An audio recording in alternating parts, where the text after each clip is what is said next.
नमस्कार, आप देख रहे हैं first post Facebook live.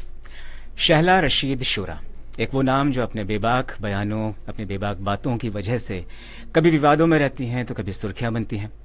JNU छात्र संघ की पूर्व वाइस प्रेसिडेंट इस वक्त हमारे साथ मौजूद हैं शहला रशीद। शहला, आपका बहुत बहुत स्वागत है। Thank you. शुरुआत हम करते हैं हमारी बातचीत की, लेकिन सबसे पहले मैं आपको बधाई देना चाहूंगा कि आपने अभी 2 दिन पहले ही अपना एमफिल सबमिट किया है। जी, शुक्रिया। उसके लिए आपको बहुत बहुत बधाई। अब आगे क्या इरादा है आपका करने का? आगे पीएचडी। आगे पीएचडी। जी, अभी पढ़ाई जारी है। अच्छा, लेकिन आपके जो एक एकेडमिक करियर है उसमें थोड़ा सा एक अजीब सा मैं स्ट्रेंज चेंज देख रहा हूँ कि आपने श्रीनगर से पहले इंजीनियरिंग की, उसके बाद फिर ऑल ऑफ सडन अब आप फिर जेएनयू आ गई। कश्मीर से दिल्ली की जो उड़ान आपने जो भरी, अचानक ये जो फैसला ये कैसे लिया? देखिए क्या होता है, स्मॉल टाउन्स में आपको जनरली पता नहीं होता है कि क्या ऑप्शंस हैं, हिस्ट्री या आर्ट, इस तरह की आप पढ़ाई कर सकते हो। वहाँ पे क्या होता है कि मेडिकल या इंजीनियरिंग, यही 2 चीज़ें होती है, यही 2 ऑप्शन होते हैं। तो अब जो बच्चा बायोलॉजी में अच्छा है उसको मेडिकल में भेज दो, जो इंजीनियरिंग में है तो उसको वहाँ पे भेज दो। तो मैथमेटिक्स में मैं काफ़ी स्ट्रॉन्ग थी, फिजिक्स में काफ़ी स्ट्रॉन्ग थी, तो नेचुरली ये बन गया था कि इंजीनियरिंग करना है। तो आजकल एक वो चलता है कि एक कहावत है कि भारत में आप पहले ये इंजीनियर बनते हैं, उसके बाद आप तय करते हैं कि आपको जीवन में क्या करना है। तो वही उसी किस्म का हाल जो है, एक किस्म का मेरा हुआ। और काफ़ी पहले से मुझे हिस्ट्री वगैरह में इंटरेस्ट था और मैं पढ़ना चाहती थी, लेकिन हमारे यहाँ के जो आर्ट्स कॉलेजेस हैं उनमें ठीक से मतलब पढ़ाई नहीं होती है, काफ़ी नेग्लेक्टेड स्थिति है। तो इसलिए कभी मतलब LSR मेरंडा इस तरह के कॉलेजेस का हमने नाम भी नहीं सुना था, पता भी नहीं था कि आर्ट्स कॉलेज अच्छे भी हो सकते हैं। फिर यहाँ पे आके दिल्ली में आके पता चला कि इस तरह की पढ़ाई भी हो सकती है। जब बाकी मेरी सिस्टर जब बाहर गई पढ़ने के लिए तो तब पता चला कि बाहर भी इस अच्छी पढ़ाई हो सकती है आर्ट्स वगैरह में। जेएनयू में एक एक्सचेंज प्रोग्राम के तहत 1 हफ्ते का कोर्स मतलब किया मैंने। और जेएनयू के जो मतलब जो सबसे अच्छे प्रोफेसर्स हैं, टीके उमन, जोया हसन, आनंद कुमार, इन सब टीचर्स ने हम लोगों को 1 हफ्ते के लिए पढ़ाया। तो तब पहली बार समझ में आया कि पढ़ाई अच्छी भी हो सकती है। मतलब आपको पता है कि एजुकेशन सिस्टम का क्या हाल है बाकी जगह। पहली बार ऐसा लगा कि पढ़ाई अच्छी भी हो सकती है। टीचर्स जो हैं वो जो बोल रहे हैं मतलब उसमें आपको सच में डेप्थ और नॉलेज समझ में आता है कि है। और तब मैंने तय किया कि जेएनयू की तैयारी करूँ। चलिए, जेएनयू के जो टीचर्स हैं उन पर बहुत सारे आरोप लगे, उन पर हम बाद में बात करेंगे, लेकिन एक जैसे एक ट्रेडिशनल मुस्लिम फैमिली, उसमें बेटियों को माँ बाप को कन्विंस करने में बड़ी प्रॉब्लम होती है कि भाई मुझे दिल्ली जाना है, मैं दिल्ली जाकर पढ़ूंगी। कुछ ऐसी प्रॉब्लम आपके साथ नहीं आई घर पर? नहीं, मतलब नॉर्मली जितनी प्रॉब्लम होती है, नॉर्मली जितना होता है उतना ही, ऐसा कुछ कोई एक्स्ट्राऑर्डिनरी। मतलब मेरी फैमिली काफ़ी सपोर्टिव रही, तो उनका पहले से एम्फेसिस काफ़ी था एजुकेशन पर। तो वो अब चाहे आप इंजीनियरिंग करो या पीएचडी करो, जिस तरह से भी, तो उन लोगों ने कभी एजुकेशन के लिए डिस्करेज नहीं किया। चलिए, जब जेएनयू में शुरुआत हुई, जब दाखिला लिया, एडमिशन लिया, तो कश्मीरी होने की वजह से किसी तरह की कुछ मुश्किलात आपके सामने आई? नहीं, जेएनयू में नहीं। जेएनयू में इनफैक्ट देश के जो है सभी ज़िलों से आपको स्टूडेंट्स मिल जाएंगे प्रैक्टिकली। आप ज़िले का नाम लीजिए, आपको कोई ना कोई स्टूडेंट वहाँ से ज़रूर मिल जाएगा। ये क्योंकि जेएनयू का काफ़ी प्रोग्रेसिव एडमिशन पॉलिसी है। वहाँ पे अलग अलग डिस्ट्रिक्ट से आने वाले लोगों को जो है पुल फैक्टर उनके लिए क्रिएट किया जाता है। अगर आप बैकवर्ड डिस्ट्रिक्ट से हैं, आपको 3 से 5 नंबर एक्स्ट्रा मिलते हैं। उससे इंश्योर होता है कि पूरे देश का जो ओवरऑल कॉम्पोजिशन है, जिसको हम लोग जेएनयू को हम लोग कहते हैं ये माइक्रोकॉस्म है हिंदुस्तान का, यहाँ आपको सब जगह से लोग मिल जाएंगे। तो उस हिसाब से बहुत इंक्लूसिव कल्चर है। और कोई भी आपको चाहे आप नॉर्थ ईस्ट से हो, चाहे आप अफ्रीकन स्टूडेंट हो, आपको कभी भी ऐसा नहीं लगेगा कि मुझे कोई अलग निगाह से देख रहा है या मुझे कुछ स्पेशल जो है इस तरह से देख रहे हैं। डिसेबल्ड स्टूडेंट्स के लिए वहाँ पे काफ़ी एक इंक्लूसिव एटमॉस्फेयर है। और जितना इसको भी हम लोग इम्प्रूव करने की कोशिश करते हैं। मतलब जब हम लोग जैसे कहते हैं कि वी लव जेएनयू, उसका क्या मतलब है? उसका मतलब ये नहीं है कि हम लोग जेएनयू की भक्ति करते हैं या हम कहते हैं कि जेएनयू ही सबसे बेस्ट है। हम उसको और ज़्यादा बेहतर कैसे बनाएंगे, हम डिसेबल्ड स्टूडेंट्स के लिए उसको ज़्यादा बेहतर कैसे बनाएंगे, जो बैकवर्ड डिस्ट्रिक्ट से आते हैं उनके लिए बेहतर कैसे बनाएंगे। पॉलिटिक्स में आने की क्या खास वजह रही कि शहला रशीद को अचानक पॉलिटिक्स में आना पड़ गया? I don't know, frankly I think ये क्या होता है कि आपको या तो आप पॉलिटिकल हैं या आप पॉलिटिकल नहीं हैं। अब आपके सामने अगर कुछ भी हो रहा हो, किसी औरत को पीटा जा रहा है, तो क्या आप नहीं इस तरह से, मतलब अगर जैसे जहाँ से हम लोग आते हैं, जैसे आप अपने घर परिवार के आसपास देखते हैं, अगर किसी के साथ में अत्याचार हो रहा है मान लीजिए, आप उसके खिलाफ बोलते हैं या आप उसके खिलाफ नहीं बोलते हैं। और वही मुझे लगता है वही एक मोमेंट होता है जब तय होता है कि आप पॉलिटिकल हैं या आप पॉलिटिकल नहीं हैं। या तो आप एक अपनी निगाह इधर कर लीजिए, किसी के साथ मार पिटाई हो रही है सड़क पे, किसी को पीटा जा रहा है, आप दूसरी तरफ देख लीजिए, आप नॉन पॉलिटिकल हो गए। अगर आप जाकर के आपको लगता है कि मुझे इंटरवीन करना चाहिए, अभी नहीं तो कभी और इसके बारे में बात करनी चाहिए, मुझे लगता है पॉलिटिकल हैं तो बस मतलब शहला रशीद जो गलत हो रहा है उसको बर्दाश्त नहीं कर सकती हैं, इस वजह से आप पॉलिटिक्स में आई। हम याद करते हैं वो दौर की, जैसा आपने कहा कि जनेऊ भक्ति में आप नहीं करें कि वी लव जनेऊ, लेकिन जनेऊ भक्ति के अलावा जनेऊ में भी अब देशभक्ति को लेकर बहुत बड़ा सवाल उठा और उस पर भी हम बाद में आएंगे। अभी बीच में जो अफजल गुरु वाला जो कांड हुआ, उसकी वजह आपको क्या लगती है? वो जो भी नारेबाजी हुई, जिस तरीके के भी हालात बाद में बिगड़े, कन्हैया अरेस्ट हुए, बाद में उसी आंदोलन को आपने भी आगे बढ़ाया, क्या वो वाकई अभिव्यक्ति की स्वतंत्रता थी? क्या वाकई उस आज़ादी की ज़रूरत है, या किस तरह की आज़ादी की ज़रूरत थी? तो देखिए, पहली बात तो यूनिवर्सिटी के अंदर हर चीज़ पे डिस्कशन होना चाहिए, वो चाहे कितना भी कंट्रोवर्शियल टॉपिक है। जैसे कई सारे कंट्रोवर्शियल टॉपिक हैं, होमोसेक्सुअलिटी जो है, समलैंगिक लोगों के जो अधिकार हैं, उसके बारे में बात होनी चाहिए या नहीं होनी चाहिए, एकदम होनी चाहिए। यूनिवर्सिटी में हम किसी भी टॉपिक को नहीं कह सकते यार ये तो आउट ऑफ बाउंड है, क्योंकि फिर रिसर्च एकदम नहीं हो पाएगी।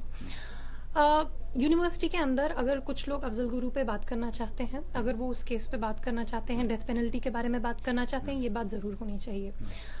प्रॉब्लम तब शुरू होती है जब ABVP प्रशासन का इस्तेमाल करके, पुलिस का इस्तेमाल करके इवेंट्स को रोकने की कोशिश करता है। मतलब ABVP आए दिन जो है JNU में इवेंट करता रहता है, जैसे उसमें क्या होता है, जिहादी, टेरर, ये सब वो सब इस तरह का, ये सब हम लोग भी इस पर बहुत हंगामा काट सकते हैं कि यार आप कैसे बुला रहे हो। वो लोग जैसे तारिक फतह को बुलाते हैं, अब तारिक फतह आप कह सकते हो कि बहुत विवादित व्यक्ति हैं, लेकिन हम लोग तो कभी कुछ नहीं हंगामा खड़ा करते हैं उस पर। अब अगर हम लोग हंगामा खड़ा कर, और बहुत खुला बांधता है, कॉन्ट्रोवर्शियल है। जैसे आपको एक हिस्सा, जैसे एक हिस्सा ये मानता है कि डेथ पेनल्टी नहीं होना चाहिए, एक हिस्सा मानता है डेथ पेनल्टी होना चाहिए। यही बात है, कंट्रोवर्शियल टॉपिक्स हैं। लेकिन ये हम लोग कभी जाकर के नहीं रोकते हैं वहाँ पे ABVP आराम से एडमिशन असिस्टेंस करता है, सब कुछ करता है। DU में जो जैसे लेफ्ट के स्टूडेंट्स एडमिशन असिस्टेंस करते हैं, उनको वो जाके पीट देते हैं ABVP वाले। ये डिफरेंस है कि हम लोग किस तरह से इमेजिन करते हैं, वो लोग किस तरह से। अब एक इवेंट जिसमें 20 लोगों का ऑडियंस भी नहीं था, उसमें ABVP जो है जाकर के ये जो है कॉन्फ्रंटेशन शुरू करता है, उसका परमिशन कैंसिल करवाता है और वो नेशनल इशू बन जाता है। ये I think it's counter productive. तो नेशनल इशू ये था कि ABVP वहां पर गया और उसने इस तरह के प्रोटेस्ट किया, वो तो इशू कि इशू वो था कि वहां पर अफजल गुरु और हर घर से अफजल निकलेगा, वो जो नारे लगे देश, वहाँ पे ABVP भी नारे लगा रहा था। ये सारा जो कॉन्फ्रंटेशन है, ये शुरू तो ABVP की तरफ से हुआ था। वो आते हैं, वो अपना मोर्चा वहाँ पे खोल देते हैं, वो शुरू करते हैं कि ABVP भी यहाँ पे आज़ादी के नारे लगा रहा था, बोल रहा था कि वामपंथियों से आज़ादी, कश्मीरियों से आज़ादी, वो भी आज़ादी के नारे लगा रहा था। ये प्रोवोकेशन होता है, और वहाँ पे जो कुछ भी हुआ, काफ़ी अनफॉर्चुनेट इंसिडेंट्स हुए, लेकिन उसको कोई इतना ज़्यादा जो है बाहर इशू बनाने की ज़रूरत नहीं थी। उस वक्त में अगर आप JNU का टाइम याद करें, उस वक्त क्या हो रहा था, उस वक्त विजय माल्या जो है उनका वो पूरा इशू चल रहा था। उस वक्त उन्होंने अप्लाई किया था, कई सारे बैंक्स जो है वो कोर्ट में गए थे कहने के लिए कि उनको देश से बाहर ना जाने दिया जाए, और उस इशू को, जिसको हम कहते हैं कि रेड हेरिंग क्रिएट कर दिया गया JNU को, ताकि विजय माल्या पे बात नहीं हो। अब जो अर्नब गोस्वामी जैसे लोग हैं, वो JNU पे बात कर रहे हैं, लेकिन विजय माल्या पे बात नहीं कर रहे हैं। नेशनल इंटरेस्ट क्या है? नेशनल इंटरेस्ट, अच्छा ठीक है, आपको ये लग रहा है कि कुछ लोगों ने नारे लगाई, तो ठीक है, आप जाकर के कश्मीरियों से बात कीजिए। What is their problem? क्यों वो लोग प्रोटेस्ट कर रहे हैं? क्यों वो लोग अफजल कश्मीरियों से बात करने के लिए JNU जाना पड़ेगा? कश्मीरियों से बात करने के लिए कश्मीर जाना पड़ेगा जी। और वो तो JNU कैंपस था, देश की राजधानी थी, और JNU की हमेशा जो छवि है, एक इमेज है, वो इस तरह के छात्रों की है कि बुद्धिजीवी वर्ग है, वहां से एक बौद्धिक और बड़े बड़े नेता वहां से आए। अचानक ये जो है, ये तो खैर दुर्भाग्यपूर्ण घटना थी। कन्हैया खुद आए थे यहाँ पर डिबेट में, उन्होंने खुद भी उसको बड़ा कहा हाईली अनफॉर्चुनेट, और उन्होंने ये भी कहा कि नारे मैंने नहीं लगाए। हालांकि शुरुआत में वो अड़े हुए थे कि नहीं ठीक है, नारेबाजी में जिस तरह से विजुअल्स आए, जिस तरह से वो दिखाई पड़े, उन्होंने उनको कहा कि नहीं टेम्पर्ड है, हाँ डॉक्टर है, उन्होंने यही सब कहा। लेकिन उन्होंने भी इस चीज को, बात हो रही है अभिव्यक्ति की स्वतंत्रता की, जैसे आप बोल रही हैं कि अगर हम लोग आजाद नहीं महसूस करेंगे तो रिसर्च नहीं कर पाएंगे, है ना, कि हम कहीं पर बाउंड नहीं हो सकते हैं। लेकिन उस रिसर्च के लिए क्या हमको उस हद तक जाना चाहिए जहां पर कि वाकई देश के या राष्ट्र के या 125 करोड़ लोगों के, 125 करोड़ कह रहा हूं, उसमें हिंदू, मुसलमान, सिख, ईसाई जितने सब आ रहे हैं, उनके सेंटिमेंट्स हर्ट हों, क्योंकि ये बड़ा नाजुक सा देश है, बड़े भावुकता में बहने वाला देश है। तभी यहाँ गांधी बापू बन गए, तभी यहाँ JP के आंदोलन ने सरकार गिरा दी, तभी यहाँ पर मुलायम सिंह जैसे लोग, लालू प्रसाद यादव लोग देश में बड़े नेता, क्योंकि भावुकताओं से भरा देश है ये। हमेशा हम देखते हैं पाकिस्तान से इंडिया मैच हारता है, पटाखे जलते हैं तो भी दंगे हो जाते हैं। तो वहां पर अगर इस तरह से राष्ट्रीय जो सेंटिमेंट्स है, नेशनल सेंटिमेंट्स हर्ट हो रहे हैं, वो तो मेरे ख्याल से अभिव्यक्ति की आजादी में उसको हमको काउंट नहीं करना चाहिए। नहीं, आपने सही कहा, और इसी देश में गांधी को मारा भी गया, और जिन लोगों ने मारा वो भी राज कर रहे हैं। और हम लोगों ने ये शुरुआत से कहा है कि किसी भी जेएनयू स्टूडेंट ने इसको अभी हम नहीं उस नहीं डिबेट यही लोग नहीं ये लोग आए दिन ये लोग बात करते हैं। देखिए आए दिन ये लोग बात करते हैं। ये लोग का दायरा बहुत बड़ा होता है। ये लोगों का दायरा है ये लोगों का दायरा, सुनिए, संघ परिवार ने गांधी की हत्या कराई। ये लोग का दायरा हिंदुस्तान से शुरू होकर इराक तक भी जा सकता है, मोसुल तक भी जा सकता है, सीरिया तक भी जा सकता है, अमेरिका भी। एकदम सीरिया वालों के साथ तो इनकी दोस्ती है। ये लोग नहीं, फिर हमको उनको फिर उसको जस्टिफाई संघ परिवार चलिए हम संघ परिवार पर आएंगे बाद में। हम गांधी को मरवाया, हम संघ परिवार पर बाद में आएंगे, संघ परिवार पर आएंगे, हम बिल्कुल आएंगे, बिल्कुल नहीं, क्योंकि मुझे ये भी जानना है कि आखिर शहला के स्टेटमेंट्स के बारे में पूछ रहे हैं और आपने क्योंकि काफी सारा कहा कि भावुकता के आपने एग्जाम्पल दी, भावुकता की ये एग्जाम्पल भी है कि वन संघ परिवार पर्सन ही गोज, वो गांधी जी को मार देते हैं, ये भी भावुकता की एग्जाम्पल है। और इंदिरा को भी मारा गया है, इंदिरा को भी मारा गया। मैं एक बात बोल रही हूँ, हम लोगों ने कई बार ये बात हो चुकी है, शास्त्री जी की भी अस्वाभाविक मौत हुई है, कई बार बात हो चुकी है कि जेएनयू के किसी स्टूडेंट ने कोई नारा नहीं लगाया और इसको हम लोगों ने कॉन्फिडेंस से शुरुआत से बोला है, अभी भी बोल रहे हैं। लेकिन हम लोगों ने बार बार कहा है, नहीं हम लोगों ने एक बार कहा है, जिसने नारे लगाए हैं आप जाकर दिल्ली पुलिस इन्वेस्टिगेशन करें ना। इन्वेस्टिगेशन क्यों नहीं हो रही है? क्योंकि सरकार को सिर्फ उस वक्त के लिए पॉलिटिकल इशू चाहिए था, एक पॉलिटिकल इशू उनको मिला, अभी उसके बारे में कोई बात नहीं। चार्जशीट क्यों नहीं है उस केस में? चार्जशीट तो किसी के खिलाफ नहीं है, क्यों नहीं है? तो ये भी हमें प्रश्न पूछना चाहिए दिल्ली पुलिस से कि क्या हो रहा है, क्या हो रहा है, क्या उस इशू को क्या सिर्फ मतलब क्रिएट किया गया था? मैन्युफैक्चर कौन लोग थे? वो बीजेपी के लोग थे क्या जो वहाँ पे नारे लगा रहे थे? लेकिन अब देशभक्ति बनाम देशद्रोही की जो बहस इतनी बड़ी हो गई कि आपके वीसी साहब वहाँ पर टैंक मंगवाना चाहते हैं, आर्मी का टैंक। आपको लगता है कि आर्मी का टैंक जब सामने खड़ा होगा तो देशभक्ति जागेगी? नहीं, वो आराम से वो आर्मी का टैंक मंगवाए, कोई दिक्कत नहीं है। वो आर्मी का टैंक वहाँ पे लगवाए और संसद के अंदर एक ट्रैक्टर लगवा दे, ताकि सांसद जो है सब उनका जो मतलब किसानों के प्रति जो उनकी एकदम उनको कोई फर्क नहीं पड़ता, वो भी थोड़े से संवेदनशील हो जाए और वो भी किसानों के बारे में सोचने लगे।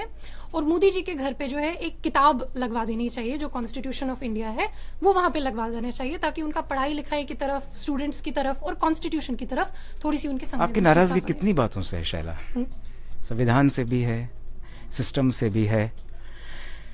देखिए, अगर आपको लगता है कि सब कुछ सही है तो फिर तो सब कुछ सही है, फिर हम गलत क्या क्या बैठ करके हॉलिडे मनाएं। गलत क्या क्या लगता है आपको? लगता है कुछ गलत है कि नहीं है? मैं आपसे जानना चाहता हूँ। देखिए, कई सारी चीजें गलत है और कई सारी चीजों के खिलाफ और कई सारी चीजों के पक्ष में हम लोग अपनी राजनीति को डिफाइन करते हैं। हम लोग जब राजनीति करते हैं, एक मेजर पॉइंट जो होता है, जैसे मान लीजिए जिस तरह से मेरा अपना राजनीतिकरण हुआ वो जेंडर के मामले से हुआ। हम लोगों को लगता है कि सोसाइटी में जो सबसे बड़ी असमानता है वो महिलाओं का जो द्वंद्व दर्जे का स्टेटस है वो है। हमें लगता है कि उस पर बात होनी चाहिए और उसके इर्द गिर्द कई सारे इश्यूज हैं। इसमें जाति का इशू आ जाता है, इसमें धर्म का इशू आ जाता है, क्योंकि कई सारे सिस्टम्स जो हैं वो औरतों को ऑप्रेस करते हैं। ट्रिपल तलाक को लेकर आप क्या कहेंगे? नहीं, एकदम स्टूपिड टाइप का कस्टम है जो कहीं से डेवलप हुआ है। एकदम मैरिज, डिवोर्स, फैमिली, प्रॉपर्टी, सब इश्यूज में महिलाओं के जो अधिकार हैं वही पुरुषों के भी अधिकार होने चाहिए। Exactly same. अगर आप महिला को ये अधिकार दे रहे हैं, अगर आप पुरुष को ये अधिकार दे रहे हैं कि वो यूनिलेटरली डिक्लेयर कर दे, आप महिला को भी यही अधिकार दीजिए। हालांकि इस तरह के कुछ जो है खुला वगैरह जो है वो इस्लाम में होता है, लेकिन बात ये है कि एक बेसिक प्रिंसिपल है। बेसिक प्रिंसिपल ये है कि इक्वालिटी का। अब इसमें होता है कि इक्वालिटी में अब कई सारे लोग बोलते हैं कि मर्दों का ही शोषण हो रहा है। हम लोग मान देखिए, कई सारे सिचुएशंस हो सकते हैं जिसमें एक औरत जो है वो एक मर्द का शोषण कर सकती है, लेकिन बेसिक इशू है पावर इनइक्वालिटी जहाँ पे होगी वहाँ पे शोषण हो सकता है। जहाँ पे महिलाएं जो है, मान लीजिए महिलाएं ही मान लीजिए आ गई पावर में, वहाँ पे वो लेकिन क्या अभी हम उस स्थिति में है? मुझे नहीं लगता हम उस स्थिति में है। अगर आप पार्लियामेंट में देखें, पार्लियामेंट में आज़ादी से लेकर अभी तक 10% महिलाओं का रिप्रेजेंटेशन है। रिजर्वेशन बिल पर कुछ नहीं हुआ। रिजर्वेशन छोड़ दीजिए, टिकट कहाँ देते हैं पार्टी वाले? एक तो सब लोग, आप सभी पार्टी के पास बात करने जाइए, वो बोलेंगे हाँ हम पक्ष में हैं, सभी पक्ष में हैं, कांग्रेस, बीजेपी, ये वो सब पक्ष में है, लेकिन फिर भी रिजर्वेशन नहीं मिल रहा, टिकट औरतों को नहीं मिलता। और एक्चुअली हमारी पॉलिटिक्स ही इतनी मैस्कुलिन है, इतनी अग्रेसिव है कि उसमें महिलाएं जो है नेचुरली वो मतलब उनको आगे आने के लिए आपको कुछ तो पुल फैक्टर क्रिएट करना पड़ेगा ना। वो पुल फैक्टर अभी दिखाई नहीं देता है। मतलब पॉलिटिक्स में इतना ज़्यादा क्राइम है, इतना ज़्यादा इंटिमिडेशन है, किडनैपिंग, ये सब कुछ, मसल पावर इतना ज़्यादा है, उसमें महिलाओं के लिए एक नेचुरल एनवायरनमेंट जो है पॉलिटिक्स के लिए नहीं बन पा रहा है। मुझे ये लगता है कि अगर एक प्रिंसिपल आइडियोलॉजिकल पॉलिटिक्स होती है जिसमें आप बातचीत से बात करते हैं, जिसमें आप लाठी डंडे से नहीं, आप तर्क के आधार पर बात करते हैं, वही एक ऐसी पॉलिटिक्स है जिसमें महिलाओं के लिए स्पेस क्रिएट हो सकता है। और मैं ये नहीं बोल रही हूँ कि कोई स्पेसिफिक पार्टी है, ये पार्टी है, वो मैं जनरली बोल रही हूँ कि जिस तरह से पॉलिटिक्स हमारी कंट्री में ऑपरेट करता है, जब तक एक कंफर्टेबल एनवायरनमेंट औरतों के लिए क्रिएट नहीं होता है। आप मान लीजिए आप पॉलिटिकल रैली के लिए जा रही हैं, अगर आप एक महिला हैं, पहला आपको यही इशू होगा कि टॉयलेट्स कहाँ हैं। There are no public toilets, that's a big problem. अगर आप मतलब जो भी डेवलप्ड देश हैं, हालांकि डेवलप्ड भी मैं विद इन कोट्स बोल रही हूँ क्योंकि उनमें अपना प्रॉब्लम्स है, लेकिन जितने भी आप डेवलप्ड देश देखेंगे या जो महिलाओं के प्रति संवेदनशील है, वहाँ पे पब्लिक टॉयलेट्स एक बहुत बड़ा इशू है। मतलब ये होना पड़ेगा, तभी जाके महिलाएं जो है वो कहीं घूम सकती हैं। ये आपकी मोबिलिटी से जुड़ा हुआ प्रश्न है कि आप यहाँ से अगर आपको रायबरेली जाना है रैली के लिए, आप जा सकती हैं या नहीं जा सकती हैं। Exactly. रास्ते में हाईवे पर कितनी जगह टॉयलेट आता है, कितना सेफ है, क्या जहाँ पे रैली हो रही है वहाँ पे एक्सेसिबिलिटी है। तो ये सारी चीज़ें हैं। अभी सैनिटरी नैपकिन्स का बहुत बड़ा इशू उठ रहा है। तो मुझे लगता है ये इस तरह से हम लोग अपनी राजनीति को डिफाइन करते हैं कि महिलाओं के लिए किस तरह से और ज़्यादा एक्सेस हो, या जो समाज के पिछड़े वर्ग हैं उसमें दलित, ट्राइबल, मुसलमान जो भी लोग आए, जनरली जो लोग गरीब हैं, जिनके पास में रिसोर्सेज नहीं है, उनको किस तरह से एजुकेशन मिले। एजुकेशन एक बड़ा इशू है हमारी राजनीति में। मुझे लगता है जब तक वो रिजॉल्व नहीं होगा तब तक ये सारी इनइक्वालिटीज रहेंगी। चलिए, आप नारी शक्ति की आवाज़ बनना चाहते हैं, अच्छी बात है, लेकिन मैंने एक क्लिप देखी थी, आपकी वीडियो क्लिपिंग थी जिसमें कि आप सीताराम येचुरी के साथ में बैठे थे, तो उन्होंने आपका इंट्रोडक्शन दिया। वो इंट्रोडक्शन मुझे बड़ा अजीब सा लगा था। उन्होंने कहा कि Shehla Rashid, a women, a Kashmiri and a Muslim. What was that? ये क्या शहला रशीद को अपनी आइडेंटिटी बताने के लिए इन 3 शब्दों की जरूरत है, जो कि आज नारी शक्ति की बात कर रही हैं, नारी अधिकारों की बात कर रही हैं? इनसे तो ये झलक रहा है कि हमें सिंपैथी चाहिए क्योंकि मैं कश्मीरी हूँ, मुझे सिंपैथी चाहिए क्योंकि मैं मुस्लिम अल्पसंख्यक हूँ, मुझे सिंपैथी चाहिए क्योंकि मैं महिला हूँ। No, you can choose to think of it that way. So मैं first of all, I don't remember. आप कैसे अपनी आइडेंटिटी के लिए आप क्या कहना चाहेंगे? आइडेंटिटीज तो सभी आइडेंटिटीज हैं, but the thing is identity preferably उन्होंने ये जो यूज किया, वो जो भी पहली बात मुझे याद नहीं आ रहा है कि ये कब का है। बट एनीवे, अगर किसी ने आइडेंटिटी की जब बात आती है, आइडेंटिटी का प्रश्न सिंपैथी का प्रश्न नहीं है, आइडेंटिटी का प्रश्न एम्पैथी का प्रश्न है। तो दोनों में अंतर है। सिंपैथी मतलब मुझे आपसे हमदर्दी है, हमदर्दी नहीं चाहिए किसी को। एम्पैथी का मतलब है कि आप मेरी तरह होकर सोचें। यानी आप अगर मीडिया में हैं, आपको अगर लगता है कि मीडिया में कुछ प्रॉब्लम्स हैं, मुझे उनको समझने के लिए आपके जैसे कहते हैं कि आप मेरी जगह खड़े होकर के देखिए। मेरी जगह खड़े होकर के देखने को एम्पैथी कहते हैं। तो आइडेंटिटी का जो प्रश्न है वो एम्पैथी का क्वेश्चन है। अगर आप रिजर्वेशन इतना विवादित इशू है, रिजर्वेशन को अगर आप एक दलित के पर्सपेक्टिव से देखते हैं, जिसको जनरेशन तक उसको एजुकेशन नहीं मिली है, आपको that is empathy. So sympathy ये नहीं है कि हमको सिंपैथाइज करना है, या अगर कोई डिसेबल्ड है तो उनको हमारी हमदर्दी की ज़रूरत नहीं है।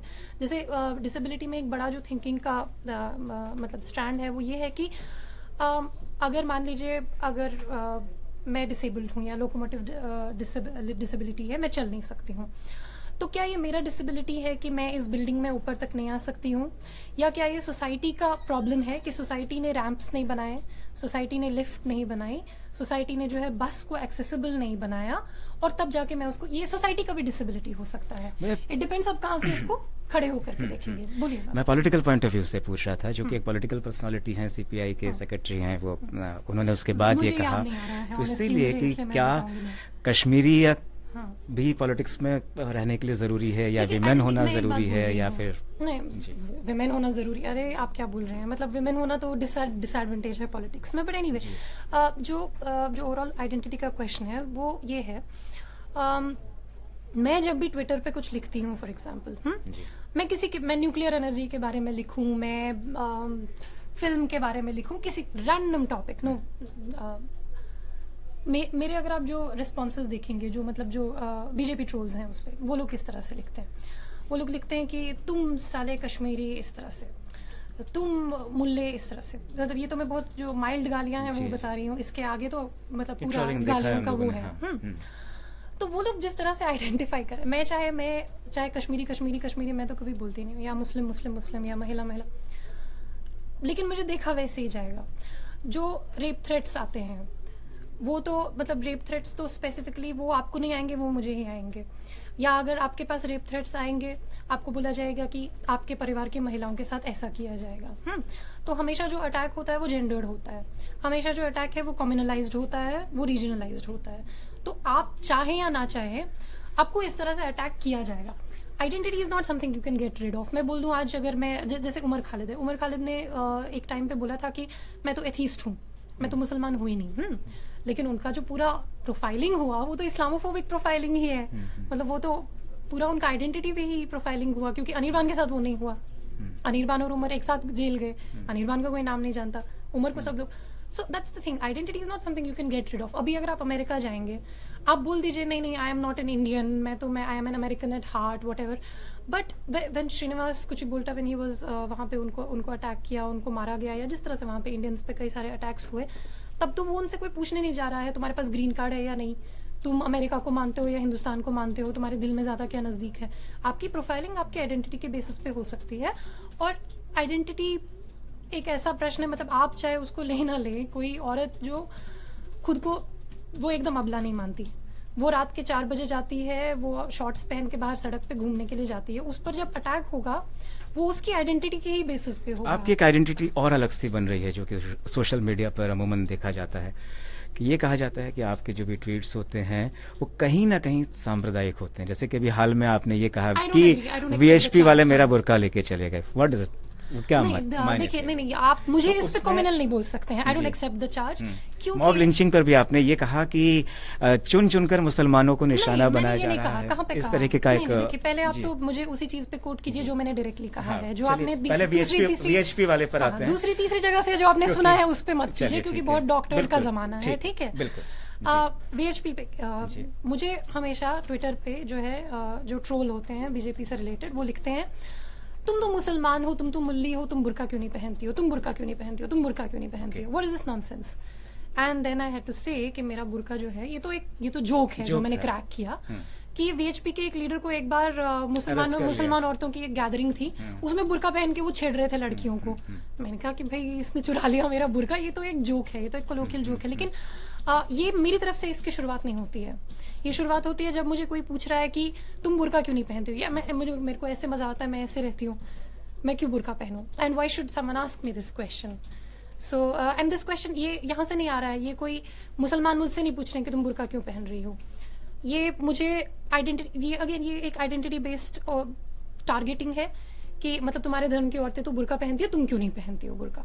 ये इस तरह का टारगेटिंग है, वो तो उसके रिस्पॉन्स में है। चलिए, शहला को क्यों लग रहा है कि 3 सालों में हालात देश के बहुत बदल गए हैं? बीजेपी और आरएसएस से इतनी नाराज क्यों रहती हैं आप? देखिए मैं इसको एक जनरल इसमें 2 चीजें हैं। एक तो जनरली एक स्ट्रक्चर का प्रश्न है कि जैसे स्ट्रक्चर का है कि विचारधारा का है? दोनों का है। जातिवाद तो आज से शुरू नहीं हुआ है, या जो महिलाओं का ऑपरेशन है वो आज से शुरू नहीं हुआ है, या कश्मीरियों का जो ऑपरेशन है वो आज से शुरू नहीं हुआ है। तमाम सरकारों ने सब कुछ किया है, यहाँ सबके हाथों में खून लगा हुआ है। अभी की जो सरकार है वो इसको एक मतलब जैसे भाजपा जो है वो कांग्रेस की इम्प्लीमेंटेशन एजेंसी है।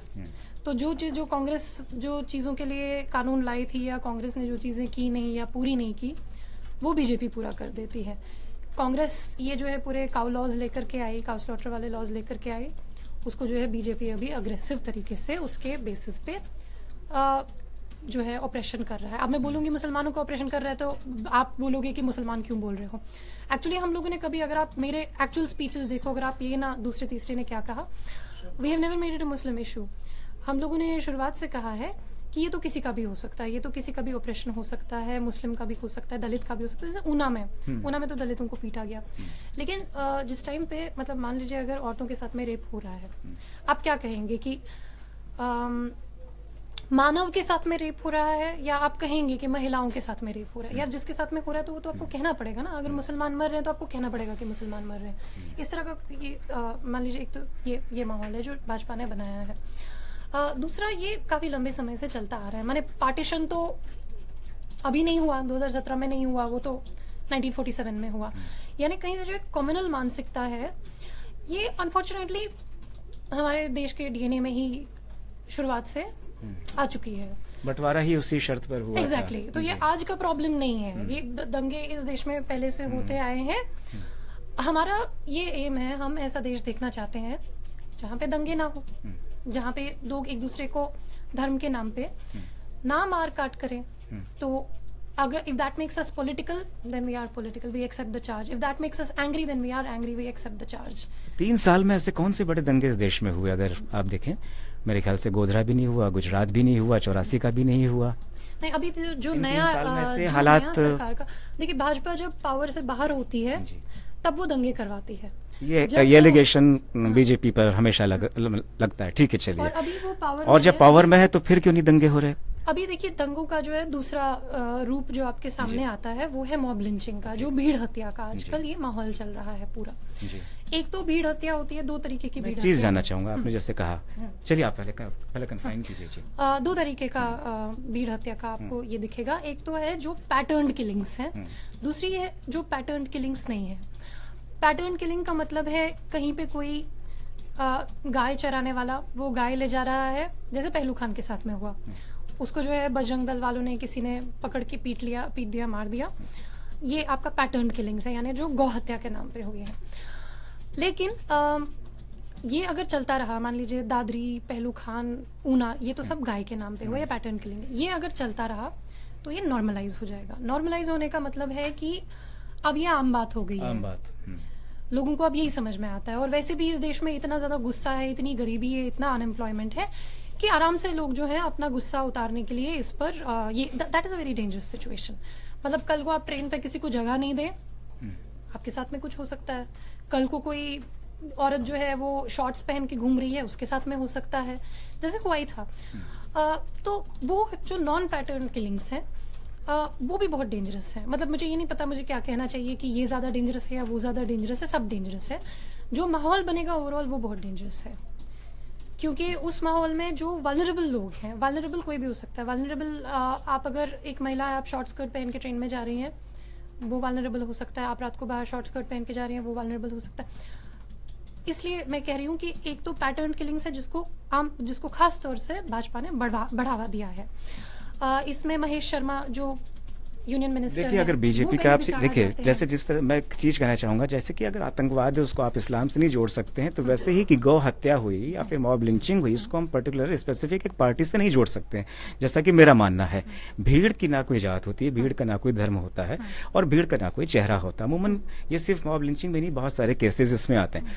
पीएम ने खुद इसको हाईली अनफॉर्चुनेट बताया, प्रेसिडेंट ने भी इस पर चिंता जताई। ये तो स्टेट गवर्नमेंट की जो रिस्पॉन्सिबिलिटी है कि उसको किस तरह से सिक्योरिटी प्रोवाइड करनी है, इशू उसका है। देखिए एक तो सब जगह पहले तो स्टेट गवर्नमेंट अभी भाजपा की हो गई है, वो बहुत अच्छी बात है कि सब जगह भाजपा की हो जाए ताकि उन पे फुल रिस्पॉन्सिबिलिटी आए। भाजपा किस तरह से भीड़ हत्या को बढ़ावा देती है, या जो ये मॉब विजिलेंटिज्म है इसको किस तरह से बढ़ावा देती है। आपके यूनियन मिनिस्टर हैं महेश शर्मा, वो जाते हैं, वो दादरी लिंचिंग अक्यूज जो है रवि सिसोदिया, उनको तिरंगा फ्यूनरल दे करके आते हैं। जो मतलब जो सिर्फ आप जो आर्मी में जो शहीद हुए होते हैं उनके लिए आपको ये रिजर्व रखना होता है, ये it's an honour which is reserve for them. उनके शरीर पर तिरंगा फैलाया जाता है, इसका क्या मतलब है? और यूनियन मिनिस्टर वहां पे पहुंच रहे हैं आपको फ्यूनरल देने के लिए, इसका क्या मतलब है? दूसरी बात, जो ये ज्ञानदेव आहूजा हैं, भाजपा के एमएलए हैं, वो कहते हैं कि उनको अलवर लिंचिंग पे कोई ये नहीं होता, कोई दुख नहीं होता, कोई अफसोस नहीं होता।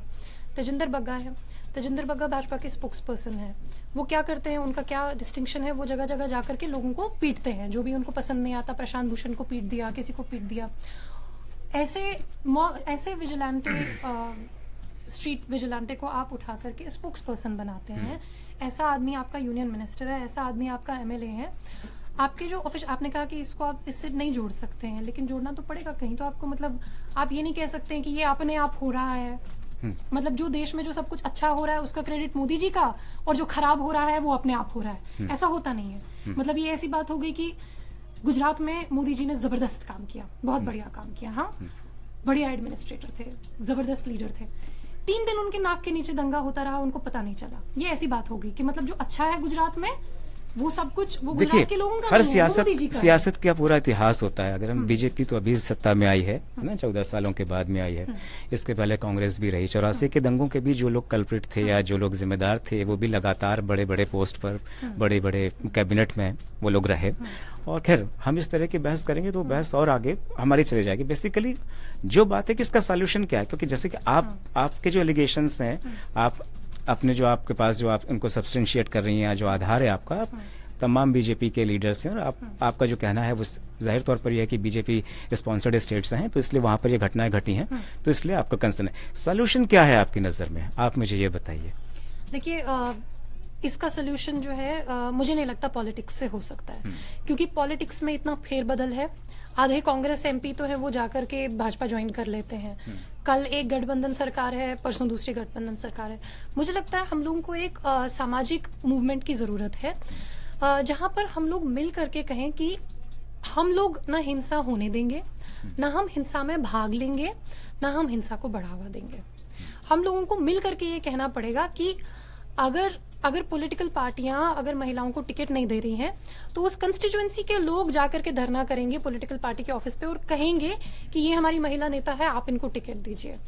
अगर दलितों को आज भी अगर उनको टॉप यूनिवर्सिटीज में एडमिशन नहीं मिल रहा है, तो हम लोगों को मिलकर कहना पड़ेगा कि ये नॉर्मलाइज नहीं हो सकता, क्योंकि देखिए पॉलिटिकल पार्टीज कभी इन सब चीजों पे ध्यान नहीं लेंगी। उनको मतलब है अपना इलेक्शन जीतने से, इलेक्शन लड़ने से, गठबंधन बनाने से।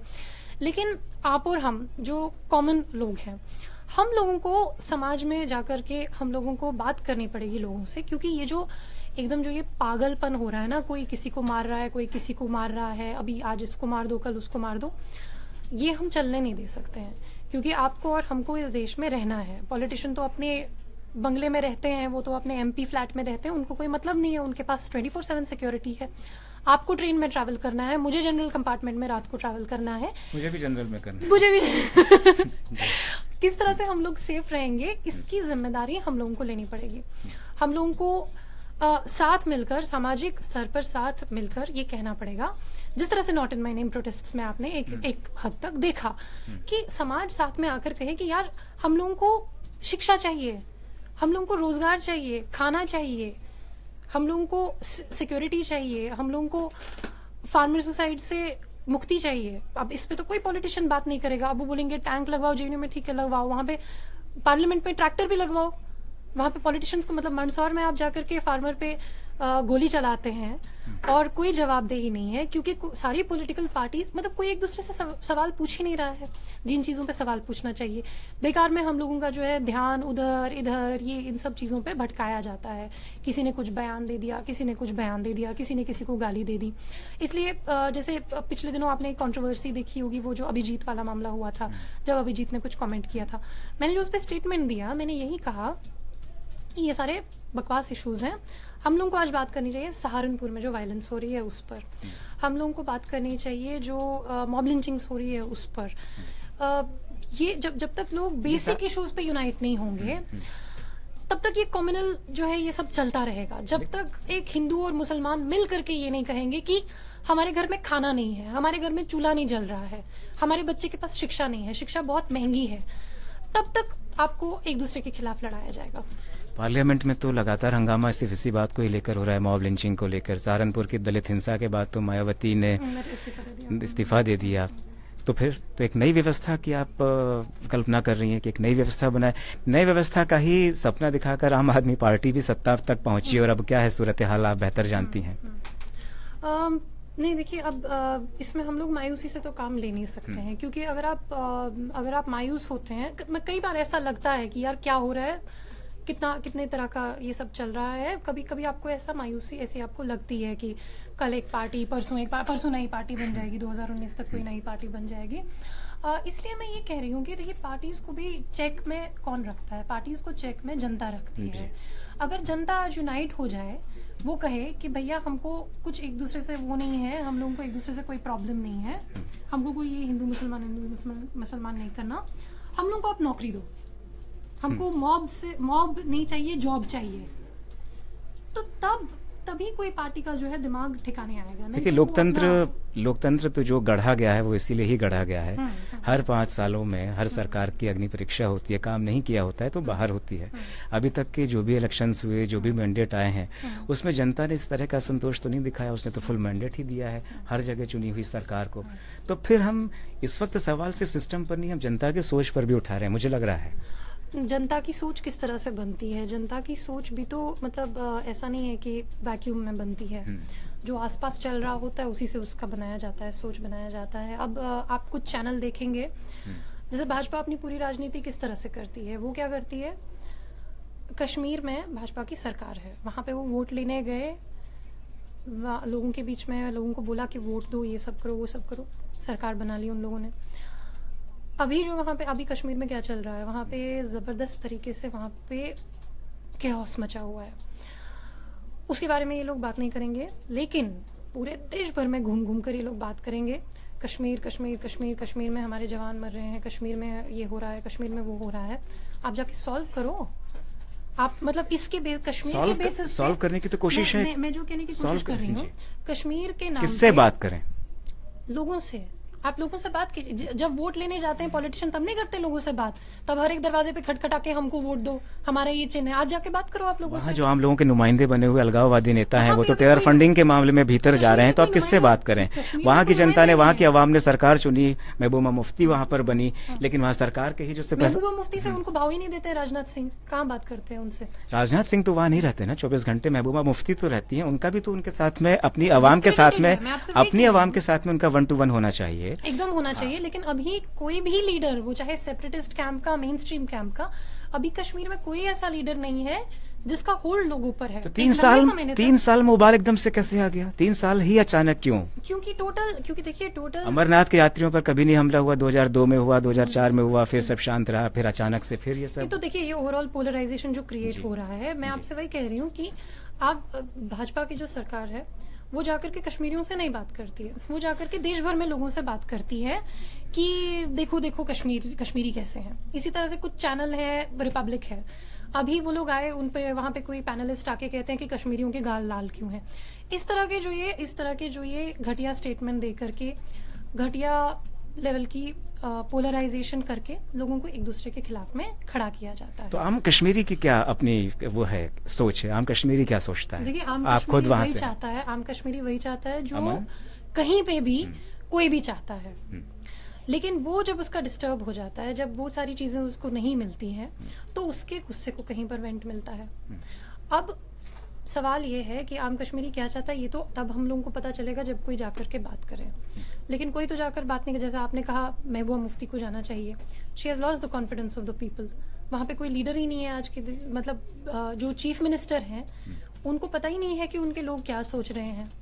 ऐसा तो नहीं है कि इन लोगों का होल्ड नहीं है, होल्ड तो है, लेकिन कोई जाकर के बात नहीं कर रहा है। ऐसा नहीं लगता कि जरूरत होती है, जनता अगर इतनी उदासीन है तो फिर इलेक्शंस में इतना पार्टिसिपेट क्यों करती है? फिर इलेक्शंस में पार्टिसिपेट करना तो बंद हो गया है। यही तो शुरुआत से जो कंटेंशन चल रहा है वो तो यही है। मतलब डेमोक्रेसी ही वहां पे क्योंकि फेल हो गई है, इसलिए वहां पे आज एक ऐसी स्थिति देखते हैं जहां पे किसी के पास कोई सोल्यूशन ही नहीं है, किसी के पास कोई क्लू ही नहीं है। अब किस तरह से फेल हो? देखिए, हम अगर इसको हिस्टोरिकल पर्सपेक्टिव से देखें, क्योंकि लोग जो है, लोग वहां पे अभी 3 साल का नहीं देख रहे हैं। लोगों के लिए वहां पे कांग्रेस भी वैसी ही है, भाजपा भी वैसी ही है, नेहरू भी वैसे ही है, मोदी भी वैसे, कोई अंतर नहीं है वहां पे लोगों के लिए। वो लोग किस तरह से इसको देखते हैं? शेख अब्दुल्ला जो वहाँ के एक बहुत लोकप्रिय नेता थे, मतलब कश्मीर की हिस्ट्री में ही जो सबसे ज्यादा लोकप्रिय नेता रहे हैं, जिन्होंने वर्कर्स को ऑर्गेनाइज किया। वहाँ पे जो शॉल वीवर हैं, शॉल बनाने वालों का जो है वेज काफ़ी कम होता था और उनके वर्किंग कंडीशंस बहुत ख़राब थे। उन्होंने 1930 में, ये आज़ादी से पहले की बात हो रही है, उनको ऑर्गेनाइज किया और उनके लिए जो है, उनके राइट्स के लिए वो लड़े। वहाँ पे उन्होंने ही लैंड रिफॉर्म करवाया, इसलिए वहाँ पे इतनी इनइक्वालिटी नहीं है। वहाँ पे एजुकेशनल रिफॉर्म्स हुए, इसलिए वहाँ की लड़कियाँ, वहाँ के लड़के आप देखते हैं, मैं अगर आपके सामने बैठी हूँ वो इसलिए है क्योंकि वहाँ पे लैंड रिफॉर्म्स हुए हैं, एजुकेशनल रिफॉर्म्स हुए हैं, कई लड़कियाँ सिविल सर्विसेज में गई हैं। जनरली अगर आप देखें, कश्मीरी स्टूडेंट्स कई जगह पे पढ़ रहे हैं। शेख अब्दुल्ला को जो है नेहरू जी ने उठा करके जेल में डाल दिया 16 साल, तख्ता पलट कर दिया उनका, जो उस टाइम पे कांग्रेस की आदत थी सब जगह का तख्ता पलट करना।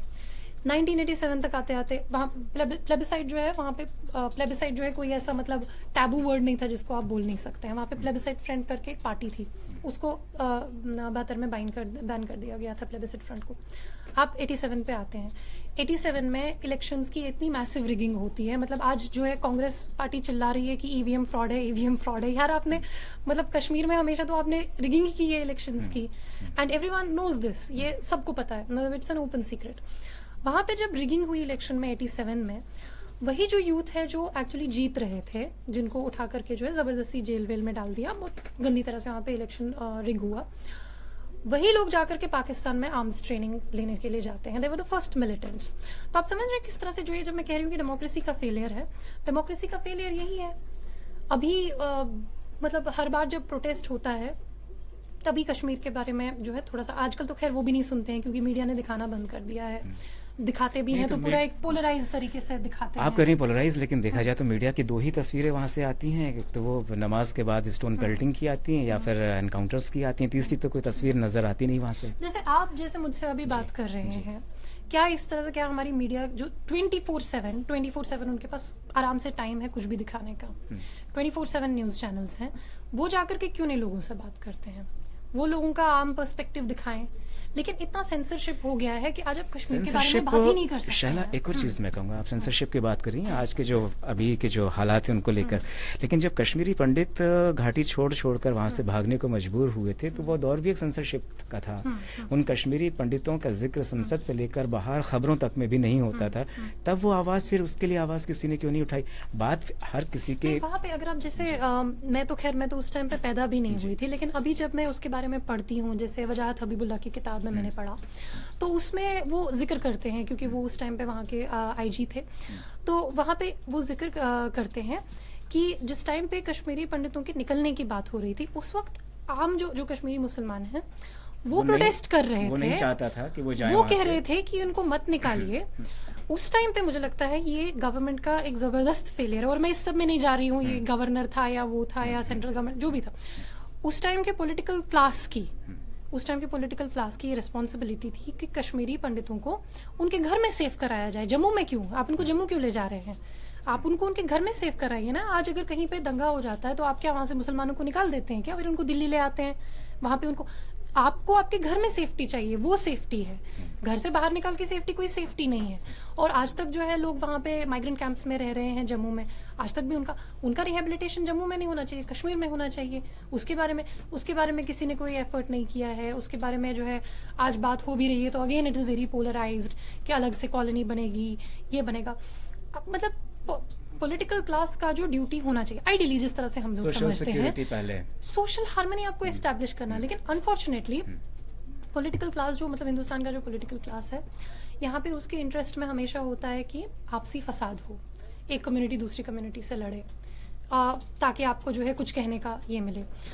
ये हमेशा जो है पॉलिटिकल क्लास के इस तरह से। देखिए हम लोग जैसे मान लीजिए जब हम लोग मॉब लिंचिंग की बात कर रहे थे उस टाइम हमने 2 मेन चीज़ें कही। एक हमने कहा कि ये हिंदू मुस्लिम इशू नहीं है, दूसरी बात हमने कही कि मानव सुरक्षा कानून की हम लोगों ने बात की। हम लोगों ने कहा कि एक कानून होना चाहिए मॉब लिंचिंग के खिलाफ। ये हम लोग क्यों कह रहे हैं? क्योंकि जनरली ये एक ब्लेम गेम बन जाता है। तुमने ये किया, मैंने ये किया, तुम्हारे राज में ये दंगा हुआ, मेरे राज में ये दंगा हुआ, तुमने इसको निकाला, मैंने इसको निकाला। We don't want that blame game.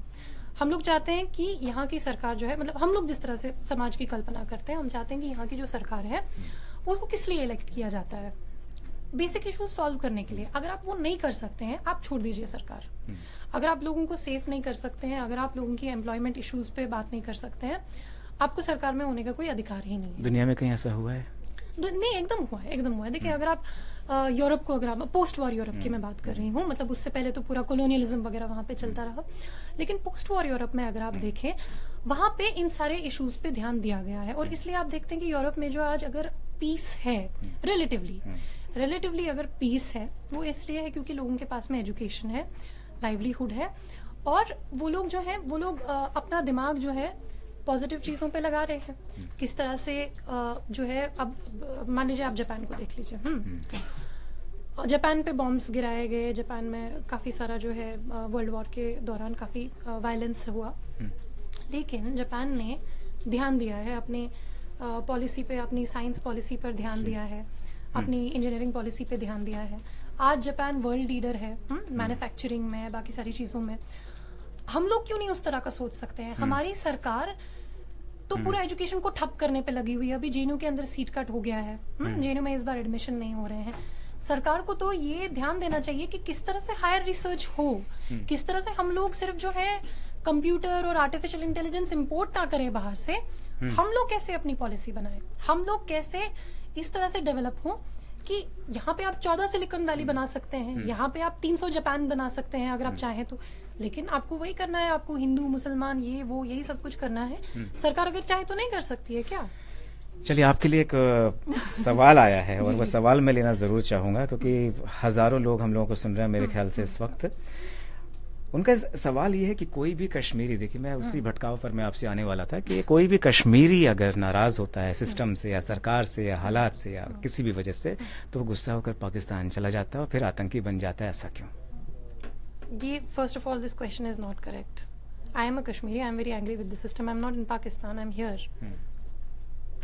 लेकिन जो रिसेंट जो भी एनकाउंटर्स हुए या नहीं, ऐसा कुछ नहीं है। आई मीन देखिए, Kashmir is not about Pakistan. Kashmir problem को जो एक इंटेलिजेंस की जो एक रिपोर्ट थी उसमें ये माना गया कि अराउंड 2000 मिलिटेंट्स जो हैं वो कश्मीर के भीतर आए। वो तो इंटेलिजेंस को पता होगा, मुझे नहीं पता इंटेलिजेंस को क्या पता है। कई बच्चे वहीं के कश्मीर के ही थे जिन्होंने कि पाकिस्तान में जाकर बाकायदा ट्रेनिंग ली। बुरहान वानी भी उनमें से ही एक था। और आज आई don't think Burhan Wani, I don't think he had gone to Pakistan. Okay. I don't think so. So he got training there at POK. I don't know where he got training, but the thing is कि ये जो एक, I think first of all this is a very offensive question कि कश्मीरी जो भी नाराज होता है वो पाकिस्तान क्यों जाता है. This is a very offensive question. एक आम धारणा बनी हुई है. अब जो लोग हमसे सुन रहे हैं, हमें सुन रहे हैं, और वो जानना चाहेंगे क्योंकि आप कश्मीरी की हैं तो उनको लगेगा कि आप बेहतर उनका जवाब दे देंगे. स्टूडियो पाकिस्तान में है क्या? आपका स्टूडियो तो दिल्ली में है. फिलहाल दिल्ली में है, लेकिन आप चूंकि कश्मीर नहीं, this is a wrong perception. I don't think this is a wrong, I think this is a wrong thing to say. कश्मीरियों के बारे में जो है बहुत सारी झूठ बातें फैलाई जाती हैं, झूठा प्रोपेगेंडा किया जाता है काफी सारा. मतलब Kashmiris are one of the most hospitable, Kashmiris are one of the most peaceful people in the world. आप अभी चले जाइए, आपको कैसा वहाँ पे ट्रीटमेंट मिलेगा आप खुद देख लीजिए. अभी कई इंस्टेंस देख लेते हैं. जो अमरनाथ यात्रा पर जो ये हमला हुआ, उसके बाद जिस तरह से कश्मीरियों ने, उसमें मैक्सिमम मोहम्मडन्स थे ही, उन लोगों ने जिस तरह से कोऑपरेट किया, और इनफैक्ट ये जो यात्रा जो होती है उन्हीं के सपोर्ट से ही आगे तक बढ़ती है. और उस मंदिर को भी जो देख रहे हैं उसके हिफाजत वगैरह, वो भी वही एक मुस्लिम परिवार ही कर रहा है. ढूंढने वाला भी मुस्लिम परिवार था. और जितने की वहाँ पर जो भी हम लोगों के पास जो रिपोर्ट्स आई, जितने भी यात्री, उन्होंने भी ये कहा कि मुस्लिम फैमिलीज का जो सपोर्ट है, मतलब कि आप आतंकवाद के जरिए आप हिंदू मुस्लिम के बीच में खाई आप नहीं डाल सकते हो. चाहे वो घाटी हो, चाहे वो सहारनपुर हो, चाहे वो, लेकिन उसी की कोशिश है. उसकी कोशिश तो लगातार होती ही रही, हर दौर में होती रही है उस चीज की कोशिश. अच्छा, मैं अब चूंकि पॉलिटिक्स पर आपने एक पैरेलल आप बात कर रही हैं कि एक पैरेलल एक व्यवस्था होनी चाहिए, इस तरीके की होनी चाहिए कि ताकि जहां सरकार फेल हो रही हो, जहां सरकार फ्लॉप हो, वहां अपनी एक व्यवस्था लेकर आए. लोगों के बीच में आप लोग जो है आपस में कोऑपरेट करें, पॉलिटिकल क्लास पे प्रेशर बनाएं. तो आपका फिलहाल आगे भविष्य में किसी पॉलिटिकल पार्टी में जाने का कोई इरादा नहीं है? नहीं, मैं पॉलिटिकल पार्टी में जाने के लिए तैयार हूँ, ऐसा कोई ये नहीं है. लेकिन कोई पॉलिटिकल पार्टी हो तो मतलब कोई सैद्धांतिक पॉलिटिक्स तो होती ही नहीं है यहाँ पे. एक पार्टी के एमपी दूसरे पार्टी में छलांग मार रहे हैं, वहां से गठबंधन टूट रहा है, यहाँ से बन रहा है. तो मुझे अभी के पॉलिटिक्स में बहुत कम होप दिखता है. मुझे ज़्यादा मतलब मुझे लगता है कि काम करने की ज़रूरत है लोगों के बीच में. जो मतलब इतना ज़्यादा जो पोलराइजेशन लोगों के बीच में बन रहा है कि आप कश्मीर का नाम लेते ही पाकिस्तान आ जाता है. This has to stop. मैंने इस तरह का प्रोपेगेंडा हम लोगों को रोकना पड़ेगा, क्योंकि इसी के नाम पे पता है आप अभी आपको ये सोचना चाहिए, मतलब आपके भी बहुत सारे इश्यूज होते होंगे मीडिया में जब आप काम करते हैं. प्रेस फ्रीडम का इशू होता होगा, जो है वर्किंग कंडीशंस का इशू होता होगा. प्रेस फ्रीडम का कोई इशू नहीं हमारे साथ. हम लोग अभिव्यक्ति की स्वतंत्रता की जो मर्यादा, जो सीमा है, वहां तक हम लोग उसको फॉलो करती हैं. आपका मान लीजिए अगर वाईफाई का ही इशू है, बेसिक इश्यूज की मैं बात कर रही हूँ आपके प्रोफेशन में, आप उसके बारे में ना सोचकर पाकिस्तान, ये एक पोलराइजेशन क्रिएट किया जाता है. अगर अभी फैक्ट्री वर्कर ये नहीं सोच रहा है कि उसके जो है उसके काम के कंडीशन किस तरह के हैं. किसान अभी ये नहीं सोच रहा है कि उसके बीज कैसे, सब लोगों का ध्यान एक जगह लगाया जा रहा है, Pakistan. So I think this kind of polarisation it has to stop. राष्ट्र पहले, इसलिए राष्ट्र अगर पाकिस्तान नहीं होता तो फिर फिर राष्ट्र चीन नहीं होता होता क्या? चीन होता है। मतलब यानी कि हमेशा आपको नेगेटिवली राष्ट्र को डिफाइन करने की Negatively, जरूरत जहाँ पर है। अगर नहीं, हमारे लिए राष्ट्र की इस तरह से नहीं संप्रभुता नहीं और सुरक्षा का सवाल है तो वहाँ देश पहले है। सुरक्षा आप वो घर- पॉलिटिशियन से ही, घर सरकार बाद- से ही सुरक्षित घर बाद नहीं में है आता है मेरे ख्याल से। भाई। चलिए आपके लिए एक और खूबसूरत नहीं, सवाल है। सरकार से ही सुरक्षित नहीं है राष्ट्र, तो पहले तो सरकारी जगह जगह दंगा चलिए फिर वही करवाती ब्लेम है। गेम में हम लोग आ जाएंगे और आरोप प्रत्यारोप में फंस जाएंगे। राष्ट्र का क्या मतलब है? राष्ट्र का मतलब है लोग। आपकी नजर में राष्ट्रवादिता की क्या परिभाषा होनी चाहिए? लोगों के बारे में, लोगों के लिए काम करना है। नहीं, लोगों के- राष्ट्रवादिता की परिभाषा आपके मैं हिसाब से? राष्ट्रवादिता की ही परिभाषा की जी। बात आपको कह रही जी। हूँ कि ये नहीं होता कि आप मैप लेकर के स्टेंसिल उठा के हिंदुस्तान का मैप बनाएंगे, वो राष्ट्र है। राष्ट्र है आप और मैं और जो यहाँ पे सारे लोग बैठे हैं वो। राष्ट्र के सभी जो लोग हैं वो राष्ट्र को बनाते हैं। नहीं तो आप कुछ नहीं है। नहीं तो आप ग्लेशियर पे जिस तरह से कुछ नहीं होता ना, वहाँ पे कीड़े मकोड़े भी नहीं होते, लोग भी नहीं होते, आप ग्लेशियर हैं। लोगों को माइनस करके कोई राष्ट्र नहीं है। हम लोग इसलिए लोगों के बेसिक इश्यूज की लोगों बात की करते फीलिंग्स को हैं। भी हमें समझना चाहिए। नहीं, फीलिंग्स को तो आप देखिए, मैं एक बात बोल रही हूँ, ये सारे जो इश्यूज हैं ये पोलराइजेशन ये क्रिएट किया जाता है। मैं आपको एक प्रश्न मैं आपसे एक पूछती हूँ। आपने असीमानंद का जो पूरा केस है उसके बारे में सुना होगा। जी। 4 जगह जो है आरएसएस के अभी लोग कन्विक्ट हुए हैं बम ब्लास्ट करवाने के लिए। मक्का मस्जिद ब्लास्ट होता है, समझौता एक्सप्रेस ब्लास्ट होता है और 2-3 ब्लास्ट होते हैं जो पूरा संघ परिवार का टेरर नेटवर्क है। ये क्रिएट किया जाता है, फेक बॉम्ब्स प्लांट किए जाते हैं और कई सालों तक जो है जैसे चलो जी, एक नहीं, आप पर आप मेरा- एक मेरा- कई मेरी आरोप हैं बात- आप पर। बात एक आरोप सुनिए। ये भी है कि आप मेरी बात कई सुनिए। कई आपके जो नहीं, आरोप आप बिना please तथ्यों let के me होते finish. हैं। Let me finish, हाँ, please. क्योंकि Let me देखिए मैं finish. संघ का I और would just BJP request you. का शैला, आई am not spoke person of BJP और No, no, I'm RSS, not saying you so are. That's why मैं इसीलिए आपसे कर रहा हूँ। आप मुझसे सवाल पूछ रहे हैं असीमानंद को लेकर और उन तमाम लोगों को। नहीं नहीं नहीं, आप मेरा सवाल सुन या फिर लीजिए। आप यहाँ बैठ जाए, मैं उधर बैठ जाता हाँ, हूँ। नहीं नहीं, चलिए जी। ठीक है, मैं उसको रिफ्रेज करती हूँ। मैं आपसे सवाल नहीं पूछ रही हूँ, मैं जनरली एक सवाल जो है I am floating a question कि क्या सिर्फ टेरर अटैक तब है जब मतलब आप इसको एक मुस्लिम आउटफिट पे ब्लेम कर सकते हैं? वो तो टेरर है ही, वो तो उसमें कोई शक नहीं है, वो तो है ही टेरर। लेकिन असीमानंद हैं, इंद्रेश कुमार हैं, इन सब लोगों पर आरोप लगा है। इंद्रेश कुमार पर खुद एक जो आरएसएस के लीडर हैं श्याम आप्टे, उन्होंने आरोप लगाया है कि उन्होंने आईएसआई से पैसा लिया। ध्रुव सक्सेना भाजपा के नेता हैं जो आईएसआई की जासूसी करते हैं। इन लोगों ने टेरर अटैक्स करवाए हैं। असीमानंद का पूरा कन्फेशन है जिसमें वो सारे टेरर अटैक्स की पूरी डिटेल प्लानिंग बताते हैं कि किस तरह से हमने करवाया। उन लोगों ने अजमेर, ये खुद असीमानंद अपने कन्फेशन में कहते हैं कि अजमेर में हमने ब्लास्ट इसलिए करवाया ताकि हिंदू अजमेर जाना बंद कर दें। ये क्या, ये राष्ट्रवादी हैं? आरएसएस के लोग जब कन्विक्ट होते हैं टेरर के लिए, मान लीजिए एक तो उन लोगों ने देखिए, मैं यहाँ पर एक चीज आपसे कहना चाहूंगा, कन्फेशन मैं के एक पॉइंट बात ऑफ बोल व्यू रही से हूँ, मैं मैं एक आपसे बात बोल कहूंगा। रही हूँ कि ये सिर्फ एक कन्फेक्शन नहीं, कन्हैया आप कुमार मुझे का भी जब हुआ आप बात था। करते हैं फीलिंग की, नहीं, आप जो कहने की कोशिश कर रहे हैं मैं उसका जवाब दे रही हूँ। आप जब बिल्कुल। बात करते हैं फीलिंग की, ये फीलिंग क्या होता है? क्या हमारी फीलिंग कब हर्ट होती है? तब नहीं हर्ट होती है जिस टाइम पे आरएसएस वाले अटैक करवा रहे होते हैं। माने वही कह कई रहा सारी चीजें जो पर्दे के पीछे देखिए। चल रही है ना, वो ना आपको पता है ना मुझे पता है। जैसे आप आरएसएस के स्पोक्स पर्सन हैं, मैं टेररिस्ट की स्पोक्स पर्सन नहीं हूँ और उस तरह से आप मुझसे बात भी ना करें, है? तो इसलिए जब आप फीलिंग्स की बात करते हैं, फीलिंग्स सब तरह से हैं, फीलिंग इधर, फीलिंग उधर, फीलिंग। मैं बात कर रही हूँ कि politics has to move beyond feeling, politics has to be about issues. आपको क्यों नहीं फीलिंग होता है यार जब आप वहां पे बाहर सिग्नल पे जब बच्चे भीख मांग रहे होते हैं, क्या वो हिंदुस्तान के बच्चे नहीं हैं? उसको देख करके हमारी राष्ट्रवादी फीलिंग नहीं जागती है? कंस्ट्रक्शन साइट है, कंस्ट्रक्शन साइट पे बच्चों की क्या हालत होती है? दिन भर माँ बाप वहां पे काम कर रहे होते हैं सीमेंट और ईंट लेकर के, वहां पर उनके बच्चे जो है वो रोते रहते हैं क्योंकि उनके पास कोई फैसिलिटी नहीं है। कुछ बच्चे जाकर के उनके पास इतनी फैसिलिटी है कि वो क्रैश में बैठते हैं, कुछ बच्चों के पास ऐसी फैसिलिटी भी नहीं है कि वो जाकर के धूप से खुद को बचा सके। हम लोग इसकी बात क्यों नहीं करते हैं? इसमें हमारी फीलिंग क्यों नहीं जागती है? जब कोई फार्मर सुसाइड करता है उसमें हमारी फीलिंग क्यों नहीं जागती है? जब फीलिंग की इतनी बात है, मुझे लगता है ये जो ये धर्म और राष्ट्र के नाम पे जो बहुत सारी फीलिंग है ये बहुत फेक होती है। इसको पॉलिटिकल मोबिलाइजेशन के लिए इसको यूटिलाइज किया जाता है। आपने कुछ कह दिया, आपने इस्लाम को क्रिटिसाइज किया, मेरी फीलिंग ये होगी, वो फीलिंग वीलिंग नहीं होता, वो पॉलिटिकल मोबिलाइजेशन होता है। फीलिंग आपकी तब जागे ना यार जब आपके पड़ोसी के पास में खाना नहीं है खाने के लिए, गरीबी की सीमा से नीचे इतने सारे लोग यहाँ पे रह रहे हैं, उसमें हमारी फीलिंग क्यों नहीं जागती है? मुझे लगता है वो बेसिक इश्यूज हैं। ये बाकी सब कुछ ध्यान भटकाने की वाली चीज होती है। अच्छा, आपकी सोच में काफी कुछ वामपंथ का भी झुकाव मुझे लगता है। नहीं, ऑब्वियसली है, ऑब्वियसली। एक सवाल आपके लिए और आया है कि आप लेफ्टिस्ट हैं और कश्मीर में लेफ्ट विंग मूवमेंट का क्या हाल है, क्या कहना चाहिए? कश्मीर में कोई लेफ्ट विंग मूवमेंट नहीं है। वाकई में नहीं? There is no left in Kashmir. मतलब वहाँ पे एक टाइम पे जिस तरह से मैंने शेख अब्दुल्ला के टाइम का मैंने जिक्र किया कि उस टाइम पे जो सोशलिस्ट रिफॉर्म्स हुए, जो लैंड रिफॉर्म्स हुए, एजुकेशनल रिफॉर्म्स हुए, that was a golden period. मतलब जिस वो तो काफ़ी ब्रीफ था क्योंकि उसके बाद उनका तख्ता पलट कर दिया गया। लेकिन उसी की वजह से मतलब मैं अगर आपके सामने बैठी हूँ और मैं बात कर पा रही हूँ, मैं अपने आइडियाज़ एक्सप्रेस कर पा रही हूँ, that is because socialist reforms Kashmir में हुए हैं। लेकिन आज वहाँ पे कोई लेफ्ट का कुछ भी मूवमेंट नहीं है। तो शहला, आप अपनी जो एमफिल का तो आपने अब जमा कर ही दिया है 2 दिन पहले, और अब पीएचडी करने वाली हैं। उसके बाद पॉलिटिक्स को लेकर भी आप इतना ज़्यादा डिटरमाइन है कि आपको आना ही है पॉलिटिक्स में, और ख़ासतौर से आप नारी शक्ति की आवाज़ भी आप बनना चाहती हैं। और महिलाओं के लिए अगला क्या स्टेप है जो बहुत जल्दी हम लोगों को पता चल जाएगा, या आप अभी बताना चाहें तो हम लोग बाद में कह सकते हैं कि शहला ने एक्सक्लूसिव हमको बताया कि वो इस पार्टी को उन्होंने फाउंड किया और इस पार्टी को ज्वाइन किया? नहीं, ऐसी कोई घोषणा दरअसल है नहीं। हम लोग एक ये मतलब ये ज़रूर हम लोग करना चाहते हैं क्योंकि हमारे जैसे लोग जो है वो क्या करें, कुछ भी होता रहता है, हम लोगों को रिएक्ट हम लोग करते हैं। लेकिन मुझे लगता है ये जो एग्रेशन है यंग जनरेशन में, आप लोग यंग जनरेशन के पॉलिटिशियन आने वाले समय में कहलाएंगे।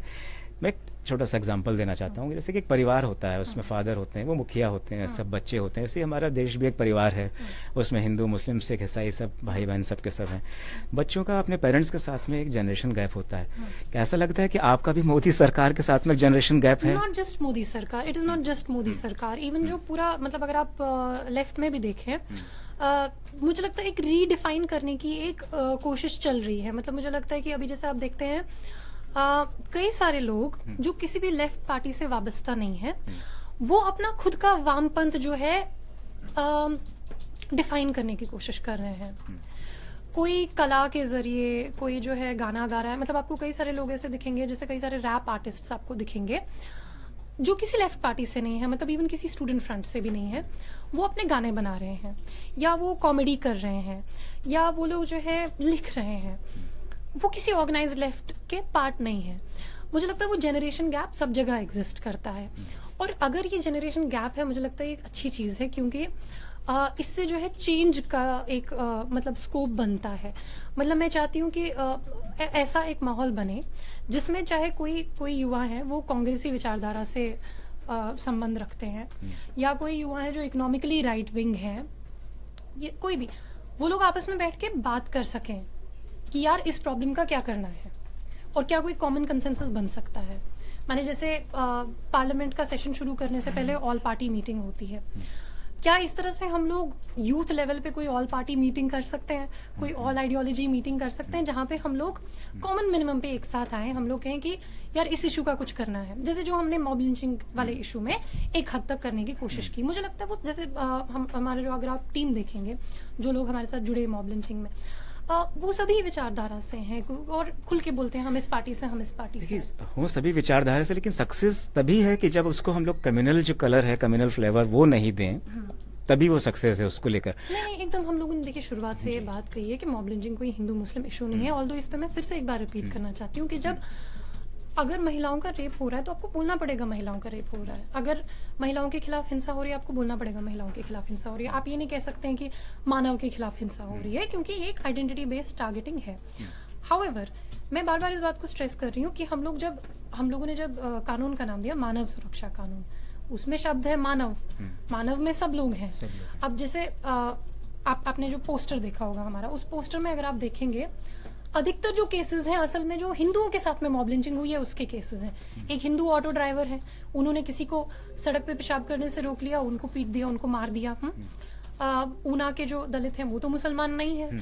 इसी तरह से जो IIT के एक स्टूडेंट हैं सूरज, उनके साथ में मॉब लिंचिंग वाला इंसिडेंट हुआ वहाँ तमिलनाडु में, वो तो मुसलमान नहीं है।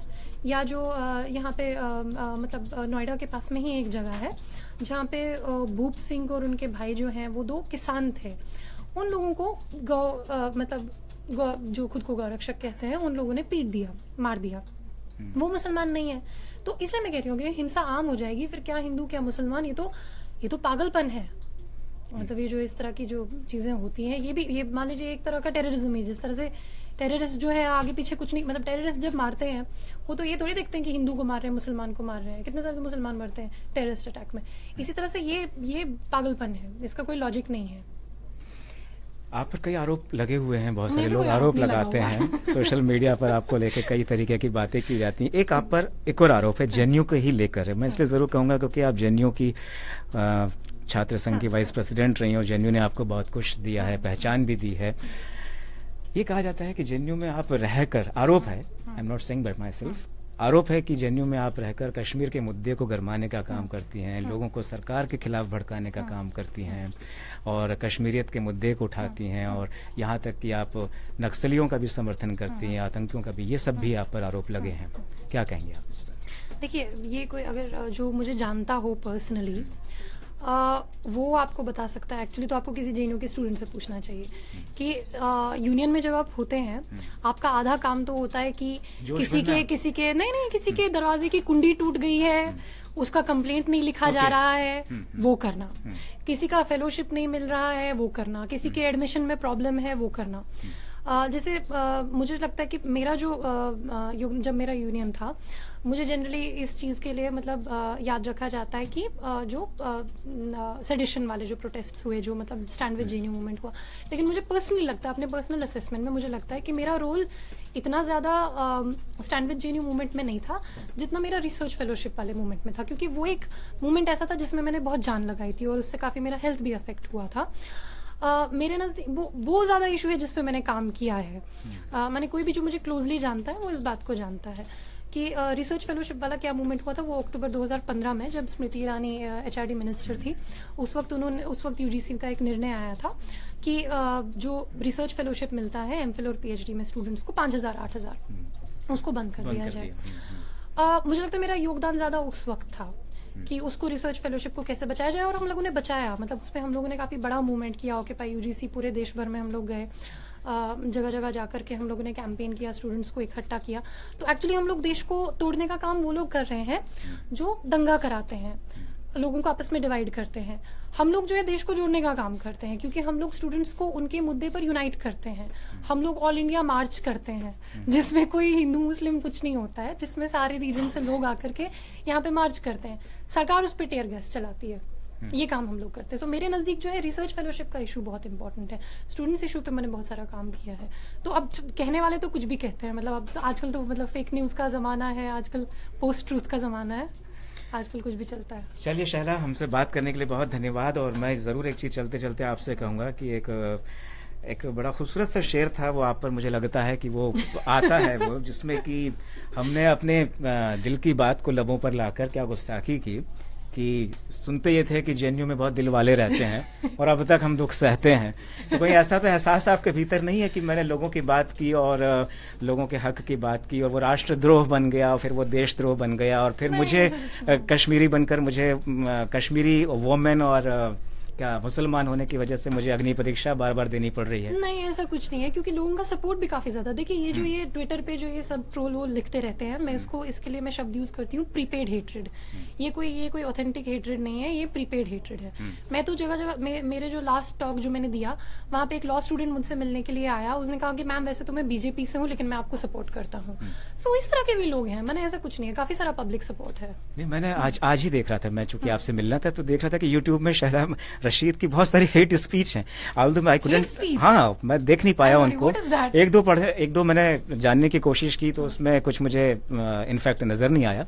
लेकिन इस तरह का यूट्यूब में आपको लेकर भी है कि बहुत सारी हेट स्पीच आपकी भी बना रखी है। हेट स्पीच क्या होता है? मतलब अगर आप देखिए, ये बहुत है कि ये जो हमेशा जो डोमिनेंट तबका होता है वो हमेशा इसको इसी तरह दिखाता है। मैंने मतलब कहने का ये है कि अगर आप मान लीजिए अगर आप सरकार के खिलाफ कुछ बोलते हैं, व्यवस्था के खिलाफ बोलते हैं तो वो हेट स्पीच हो जाती है, या आप एक किसी धर्म के फेवर में बोलते हैं तो वो हेट स्पीच हो जाती है। आप नजीब के कॉन्टेक्स्ट में बोल रही थी। नजीब की मदर आपके बगल में बैठी हुई थी और आपने ये कहा था कि आज नजीब की बारी है तो कल किसी रोहित, तो परसों किसी कृष्णकांत, तो नरसों किसी उसकी बारी है। ये कुछ इस तरह से आपने कहा था उसमें। हाँ, तो वो तो सच बात है। वो मैं तब से आपके शो पे भी कह रही हूँ कि भैया अगर आप हम लोगों ने अगर हम लोगों ने कोई एक वायलेंस का इंसिडेंट टॉलरेट किया तो दूसरा वायलेंस का इंसिडेंट होगा। अगर हमने उसको टॉलरेट किया तो तीसरा वायलेंस का इंसिडेंट होगा। बात कहने की यही है कि अगर आपने 84 को टॉलरेट किया तो 2002 हुआ तो कुछ और होगा। मतलब यही है कहने का जी।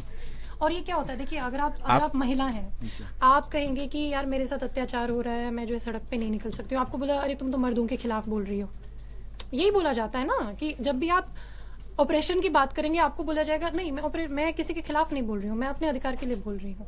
अगर मुसलमानों के साथ में अत्याचार हो रहा है तो ये इसका मतलब ये नहीं है कि उसका बात करना है कि हिंदुओं के खिलाफ। ये प्लान्ड असहिष्णुता है क्या? जिस तरह से कि एकदम शुरुआत में भी ये हुआ था कि अवार्ड वापसी शुरू हो गई थी, देश के तमाम जो बुद्धिजीवी थे वो इतने परेशान हो गए थे, उनको लगा कि अब पूरे देश में जलजला आ जाएगा। बड़ी प्रधानमंत्री जो पूर्व प्रधानमंत्री थे मनमोहन सिंह, उन्होंने भी कुछ इस तरह का कहा था कि अगर नई सरकार बन गई बीजेपी की तो देश में खून की नदियां बह जाएंगी। उसके बाद फिर हमारे तमाम बुद्धिजीवी इतने धीर गंभीर हो गए कि उनको जितने अवार्ड्स मिले थे उन्होंने लौटाने शुरू कर दिए।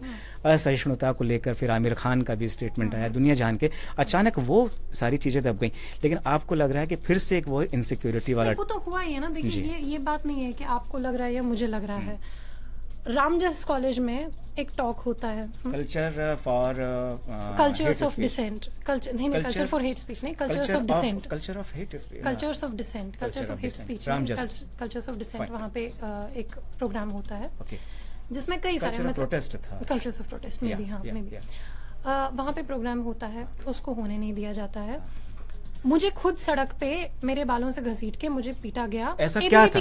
नहीं आप सुनिए, एबीवीपी के लोगों ने किया और पुलिस के सामने, पुलिस के एसएचओ वहां पे खड़े हुए हैं, सब लोग वहां पे खड़े हुए हैं। नहीं बात यही है, ऐसा कुछ नहीं था, ऐसा तो कुछ नहीं था। हम चाहेंगे कि हमारे जो दर्शक हैं वो जाने कि आखिर ऐसा क्यों है कि शहला रशीद को बोलने से क्या आफत आ जाती, या शहला रशीद ऐसा क्या बोल जाती कि वहां तूफान आ जाता। ये गुंडागर्दी है, ये कुछ नहीं है। अगर जिसको कुछ क्वेश्चन है, जिसका कोई प्रश्न है, पब्लिक इवेंट है, आप आकर के सवाल पूछिए ना यार, हम भी जवाब देंगे।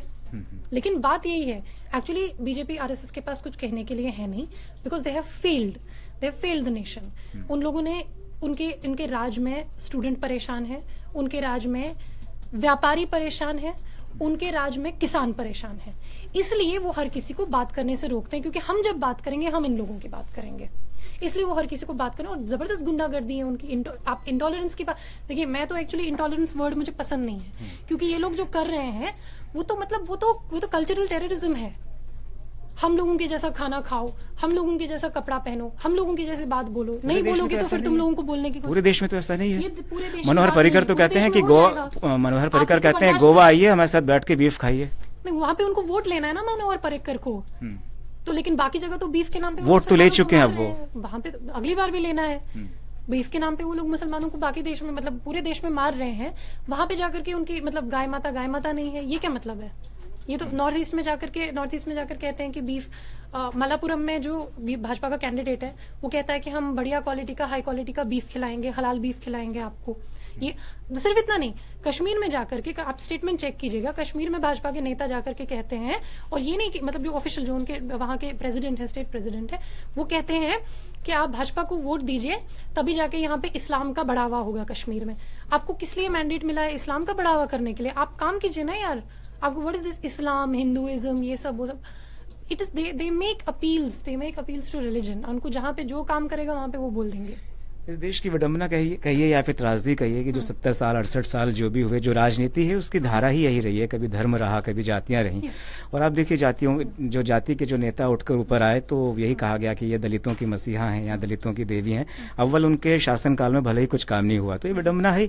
अब वो चीज़ है कि अब अगर बात ये हो रही है कि ठीक है, एक वो सरकार आई है जिसने कि पहले राम मंदिर का मुद्दा उठाया था, या जो कि एक बहुसंख्यक वर्ग है उसकी पहली पसंद है, इसलिए वो सत्ता में आई। मेरा ये मानना यहाँ पर गलत है कि सिर्फ उनके ही बूते सरकार नहीं केंद्र में बन सकती थी। इसमें वोट सभी के मिले हैं, चाहे वो मुस्लिम्स हों, चाहे वो कोई भी उसमें हो। उसके बावजूद हम लोग, मुझे लग रहा है कि हमारा जो एक नजरिया इस तरीके का बन चुका है कि हम हर चीज को पॉलिटिक्स की वजह से आप कह लीजिए, या फिर हमारी सोच ऐसी है कि हम उसको बांटने की कोशिश करते हैं। इस तरह का नहीं है, क्योंकि देखिए अगर आप हमारी पूरी तरफ से जो कॉन्वर्सेशन चल रही है, आप लगातार मुझसे पूछ रहे हैं कि मोदी के काल में ही ऐसा क्या हुआ है, मोदी के काल में ही ऐसा क्या हुआ है। आप अज्यूम कर रहे हैं या आप प्रिज्यूम करके आए हैं कि मैं मोदी के खिलाफ हूँ। लेकिन मैं आपसे लगातार तब से ये बोल रही हूँ कि ये सिस्टम का फॉल्ट है। ये कई बार हम लोगों ने वायलेंस को टॉलरेट किया है, इसलिए वायलेंस। सवाल इसलिए पूछा था आपसे, मैं आपको उसका भी जवाब दे सकती हूँ, मैं आपको उसका भी जवाब दे सकती हूँ, लेकिन मैं आपके जो ट्रैप है उसमें फंसना नहीं चाहती हूँ। मैं जो इधर मोदी की बुराई करने के लिए नहीं आई हूँ। मैं आपसे यही कह रही हूँ बार बार कि जेंडर का प्रॉब्लम जो है वो मोदी से शुरू नहीं हुआ, या जो कास्ट का प्रॉब्लम है वो मोदी से शुरू नहीं हुआ। मैं यही बोल रही हूँ, यहाँ जो डेमोक्रेसी का जो जहाँ पे फेलियर होगा वहां पे आपका जो ये पोलराइज्ड पॉलिटिक्स है, सो फर्स्ट ऑफ ऑल मैं एक चीज क्लियर कर देना चाहती हूँ कि मैं आइडेंटिटी पॉलिटिक्स के खिलाफ में नहीं हूँ, क्योंकि ये ऐसा होता है कि अगर मान लीजिए अगर आप मर्दवादी राजनीति करते हैं, जो शुरुआत में ही मैंने जिसकी बात की, उसको कोई ये नहीं समझता कि वो आइडेंटिटी। मुझे आप एक बात बताइए, मैं चलिए आइडेंटिटी पॉलिटिक्स के पूरे इसको थोड़ा सा फंडे को ये समझ लेते हैं। पार्लियामेंट में पिछले 70 साल से सिर्फ 10% महिलाएं हैं, और लगातार मर्दवादी राजनीति हो रही है, 90% वहां पे लगातार मर्द हैं। तो क्या आपको लगता नहीं है आइडेंटिटी पॉलिटिक्स है कि मर्द ही सब चीज पे राज कर रहे हैं? अब जो ही मैं बात करूंगी कि पार्लियामेंट में महिलाएं क्यों नहीं है, उसको बोला जाएगा कि अरे अरे ये तो फेमिनिस्ट आ गए, ये तो फेमिनिस्ट आ गए। यानी ये दरअसल होता है जब भी कोई निचले तबके का या जो दबा कुचला तबका है, जब वो अपनी आवाज उठाता है, वो महिलाएं हो सकती है, वो कोई भी हो सकता है, उसको बोला जाए अरे ये तो आइडेंटिटी पॉलिटिक्स है। अब इस तरह से देखिए कि जब कोई दलित चीफ मिनिस्टर बनता है तो बोला जाता है कि अरे ये तो दलित पॉलिटिक्स होगी, लेकिन तब तक अगर लगातार मान लीजिए अगर लगातार अपर कास्ट ही पॉलिटिक्स कर रहे हैं, अपर कास्ट ही बने हुए हैं, अपर कास्ट का ही एजुकेशन है, उन्हीं के पास जमीन है, वो आइडेंटिटी पॉलिटिक्स नहीं है क्या? मतलब जो डोमिनेंट क्लास होता है उसकी पॉलिटिक्स को कभी आइडेंटिटी पॉलिटिक्स नहीं माना जाता है। जब भी कोई दबा कुचला तबका अपने अधिकार की बात करता है, उसको अरे तुम तो आइडेंटिटी पॉलिटिक्स कर रहे हो। मैं कश्मीर का नाम भी नहीं लेती हूँ, मैं कभी कश्मीर का नाम आप जो मेरे मैक्सिमम स्पीचेस देखेंगे मैं कश्मीर का नाम ही नहीं लेती हूँ, लेकिन मुझे बोला जाएगा अरे ये साले कश्मीरी, ये साले कश्मीरी, इस तरह से। वो जो कश्मीर के नाम पे जो पूरे देश में पोलराइजेशन चल रहा है, जो बीजेपी अक्सर करती है, कांग्रेस ने भी किया है, मैंने ये नहीं है कि बीजेपी ने किया कांग्रेस ने नहीं किया, वो आइडेंटिटी पॉलिटिक्स नहीं है, it is an identity defined against Kashmiris. आप आइडेंटिटी की आप बात कर रही हैं तो आपसे आखिरी सवाल पूछकर फिर मैं कन्फाइन करूंगा। शहला रशीद शोरा पहले कश्मीरी हैं कि भारतीय है? देखिए मैं पहले इंसान हूँ, उसके बाद में ये जो ये कश्मीरी होता है, मुसलमान होता है, महिला होता है, जो होता है वो होता है। आप पहले इंसान बनिए, तभी जाकर के आप कुछ और बन सकते हैं। जब आप इंसान बनेंगे तभी आप एकेडमिशियन बन सकते हैं, तभी आप इंडियन बन सकते हैं, तभी आप जर्नलिस्ट बन सकते हैं। पहले आपको इंसान बनना पड़ेगा। चलिए, ये तो बड़ा खूबसूरत आपकी बात है, लेकिन एक हम लोग जब अपने दाखिले के लिए जब हम लोग फॉर्म भी भरते हैं तब भी हमको अपनी सिटीजनशिप जो होती है लिखनी पड़ती है। तो मैंने इसलिए आपसे पूछा, कुछ लोग ये बात कर रहे हैं कि कर्नाटक का अपना अलग झंडा होना चाहिए, कर्नाटक का अपनी अलग पता नहीं और भी क्या मांग ले आने वाले वक्त में। इसलिए मैं आपसे पूछा था कि शहला रशीद शोरा पहले कश्मीरी हैं कि भारतीय? देखिए मैं आपसे बार बार ये कह चुकी हूँ, इंसान आप बहुत अच्छे हैं, उम्दा इंसान है। जी देखिए मैंने अभी रिसेंटली एक फेसबुक पोस्ट डाला था जिस टाइम पे कश्मीर में जो है काफ़ी प्रोटेस्ट चल रहे थे, और वहाँ पे जो है लोगों पर ज़बरदस्त तरीके से काफ़ी हिंसा हुई, उन पर फायरिंग की गई और उसके बाद इंटरनेट ब्लॉक कर दिया गया। मैंने एक बहुत लंबा सा फेसबुक पोस्ट उसमें लिखा जिसमें मैंने ये कहा कि अगर आप मुझसे आइडेंटिटी पूछें तो yes I will identify more as an Indian. I wrote this on my. Sania Mirza आज भी अपनी आइडेंटिटी इंडियन ही बताती हैं। सानिया मिर्जा को छोड़ दीजिए, देखिए आप ये पैरेलल मत ड्रॉ कीजिए, क्योंकि वो मुस्लिम है, मैं मुस्लिम हूँ, मैं इसलिए हम लोगों को थोड़ा सा जो ये ग्लासेस निकाल के लोगों को नहीं, वो थोड़ा और आगे निकल गई हैं, उन्होंने वो क्रॉस बॉर्डर हो गई हैं अब। वो ठीक है, वो जो भी है। बात ये है, मुझे एक बात बताइए, आप अपने इमोशंस कहाँ पे टर्न ऑफ करते हैं? हाँ, मान लीजिए अगर अमेरिका में अगर ब्लैक अमेरिकन जो हैं अगर उनके साथ में हिंसा हो रही है, क्या आपको उसके लिए फीलिंग होता है या नहीं होता है? या पाकिस्तान में अगर महिलाओं के साथ में ऑनर किलिंग हो रहा है, क्या आपको उसके लिए फीलिंग होता है या नहीं होता है? या श्रीलंका में अगर तमिल्स को मारा जाता है, आपको उसके लिए फीलिंग होता है? ये जो ये है ना कि मैं इंडियंस के लिए बहुत कंसर्न हूँ, लेकिन मैं जो बॉर्डर पे है अपना इमोशन टर्न ऑफ कर देता हूँ। मुझे एक बात बताइए, कल को मान लीजिए श्रीलंका या नेपाल जो है वो इंडिया के साथ एक्सीड हो जाते हैं, तब हमें अचानक से प्यार पैदा हो जाएगा? अचानक से प्यार पैदा नहीं होता है। या तो आप इस तरह के पॉलिटिशियन हैं जो लोगों को मारकाट करते हैं आपस में और फिर राज करते हैं, जिसको डिवाइड एंड रूल हम कहते हैं, या तो आप ऐसे पॉलिटिशियन हैं जो आप लोगों को जोड़ करके आप कहते हैं कि किसी के खिलाफ हिंसा नहीं होनी चाहिए, वो चाहे इधर हो, वो चाहे सीरिया में हो, वो चाहे कहीं हो, कहीं पे हिंसा नहीं होनी चाहिए। अगर आप ये कहते हैं तो तब आप जो इमोशनल टैप जो है ना, ये आप टर्न ऑफ नहीं कर सकते हैं कि कहीं पर अगर सीरियन बच्चा अगर कहीं पे कनाडा जाते जाते, जैसे आइलन कुर्दी को आपने देखा, पूरे आइलन कुर्दी की जब वो एक बच्चा था जो पूरी दुनिया रोई है, उस तस्वीर को उस पे रोई है। तो आपको, मैं इसलिए बोल रही हूँ, आपको पहले इंसान बनना पड़ेगा। और इंडियन क्या होता है, मुझे किस टाइम पे जब आप कहते हैं कि इंडियन होने का फीलिंग या इंडियन होने का दर्द क्या है, मेरे लिए वो ये है कि अगर कोई सिग्नल पे बच्चा भीख मांग रहा है, मुझे ये लगता है कि किसी भी हिंदुस्तान के किसी भी बच्चे को सिग्नल पे भीख मांगना जो है ये नहीं करना चाहिए, ये भी करना पड़ना नहीं चाहिए, इसकी जरूरत नहीं पड़नी चाहिए। हर बच्चा स्कूल में होना चाहिए। मेरे लिए that is Indian nationalism, that is what I believe.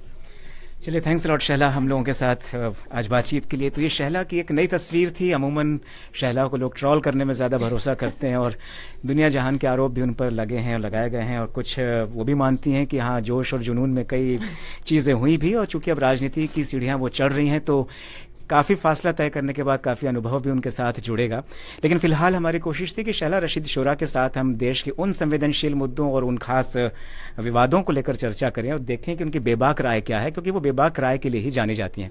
फिलहाल आज की इस बातचीत में इतना ही। आप देखते रहिए first post facebook.com। Thank you.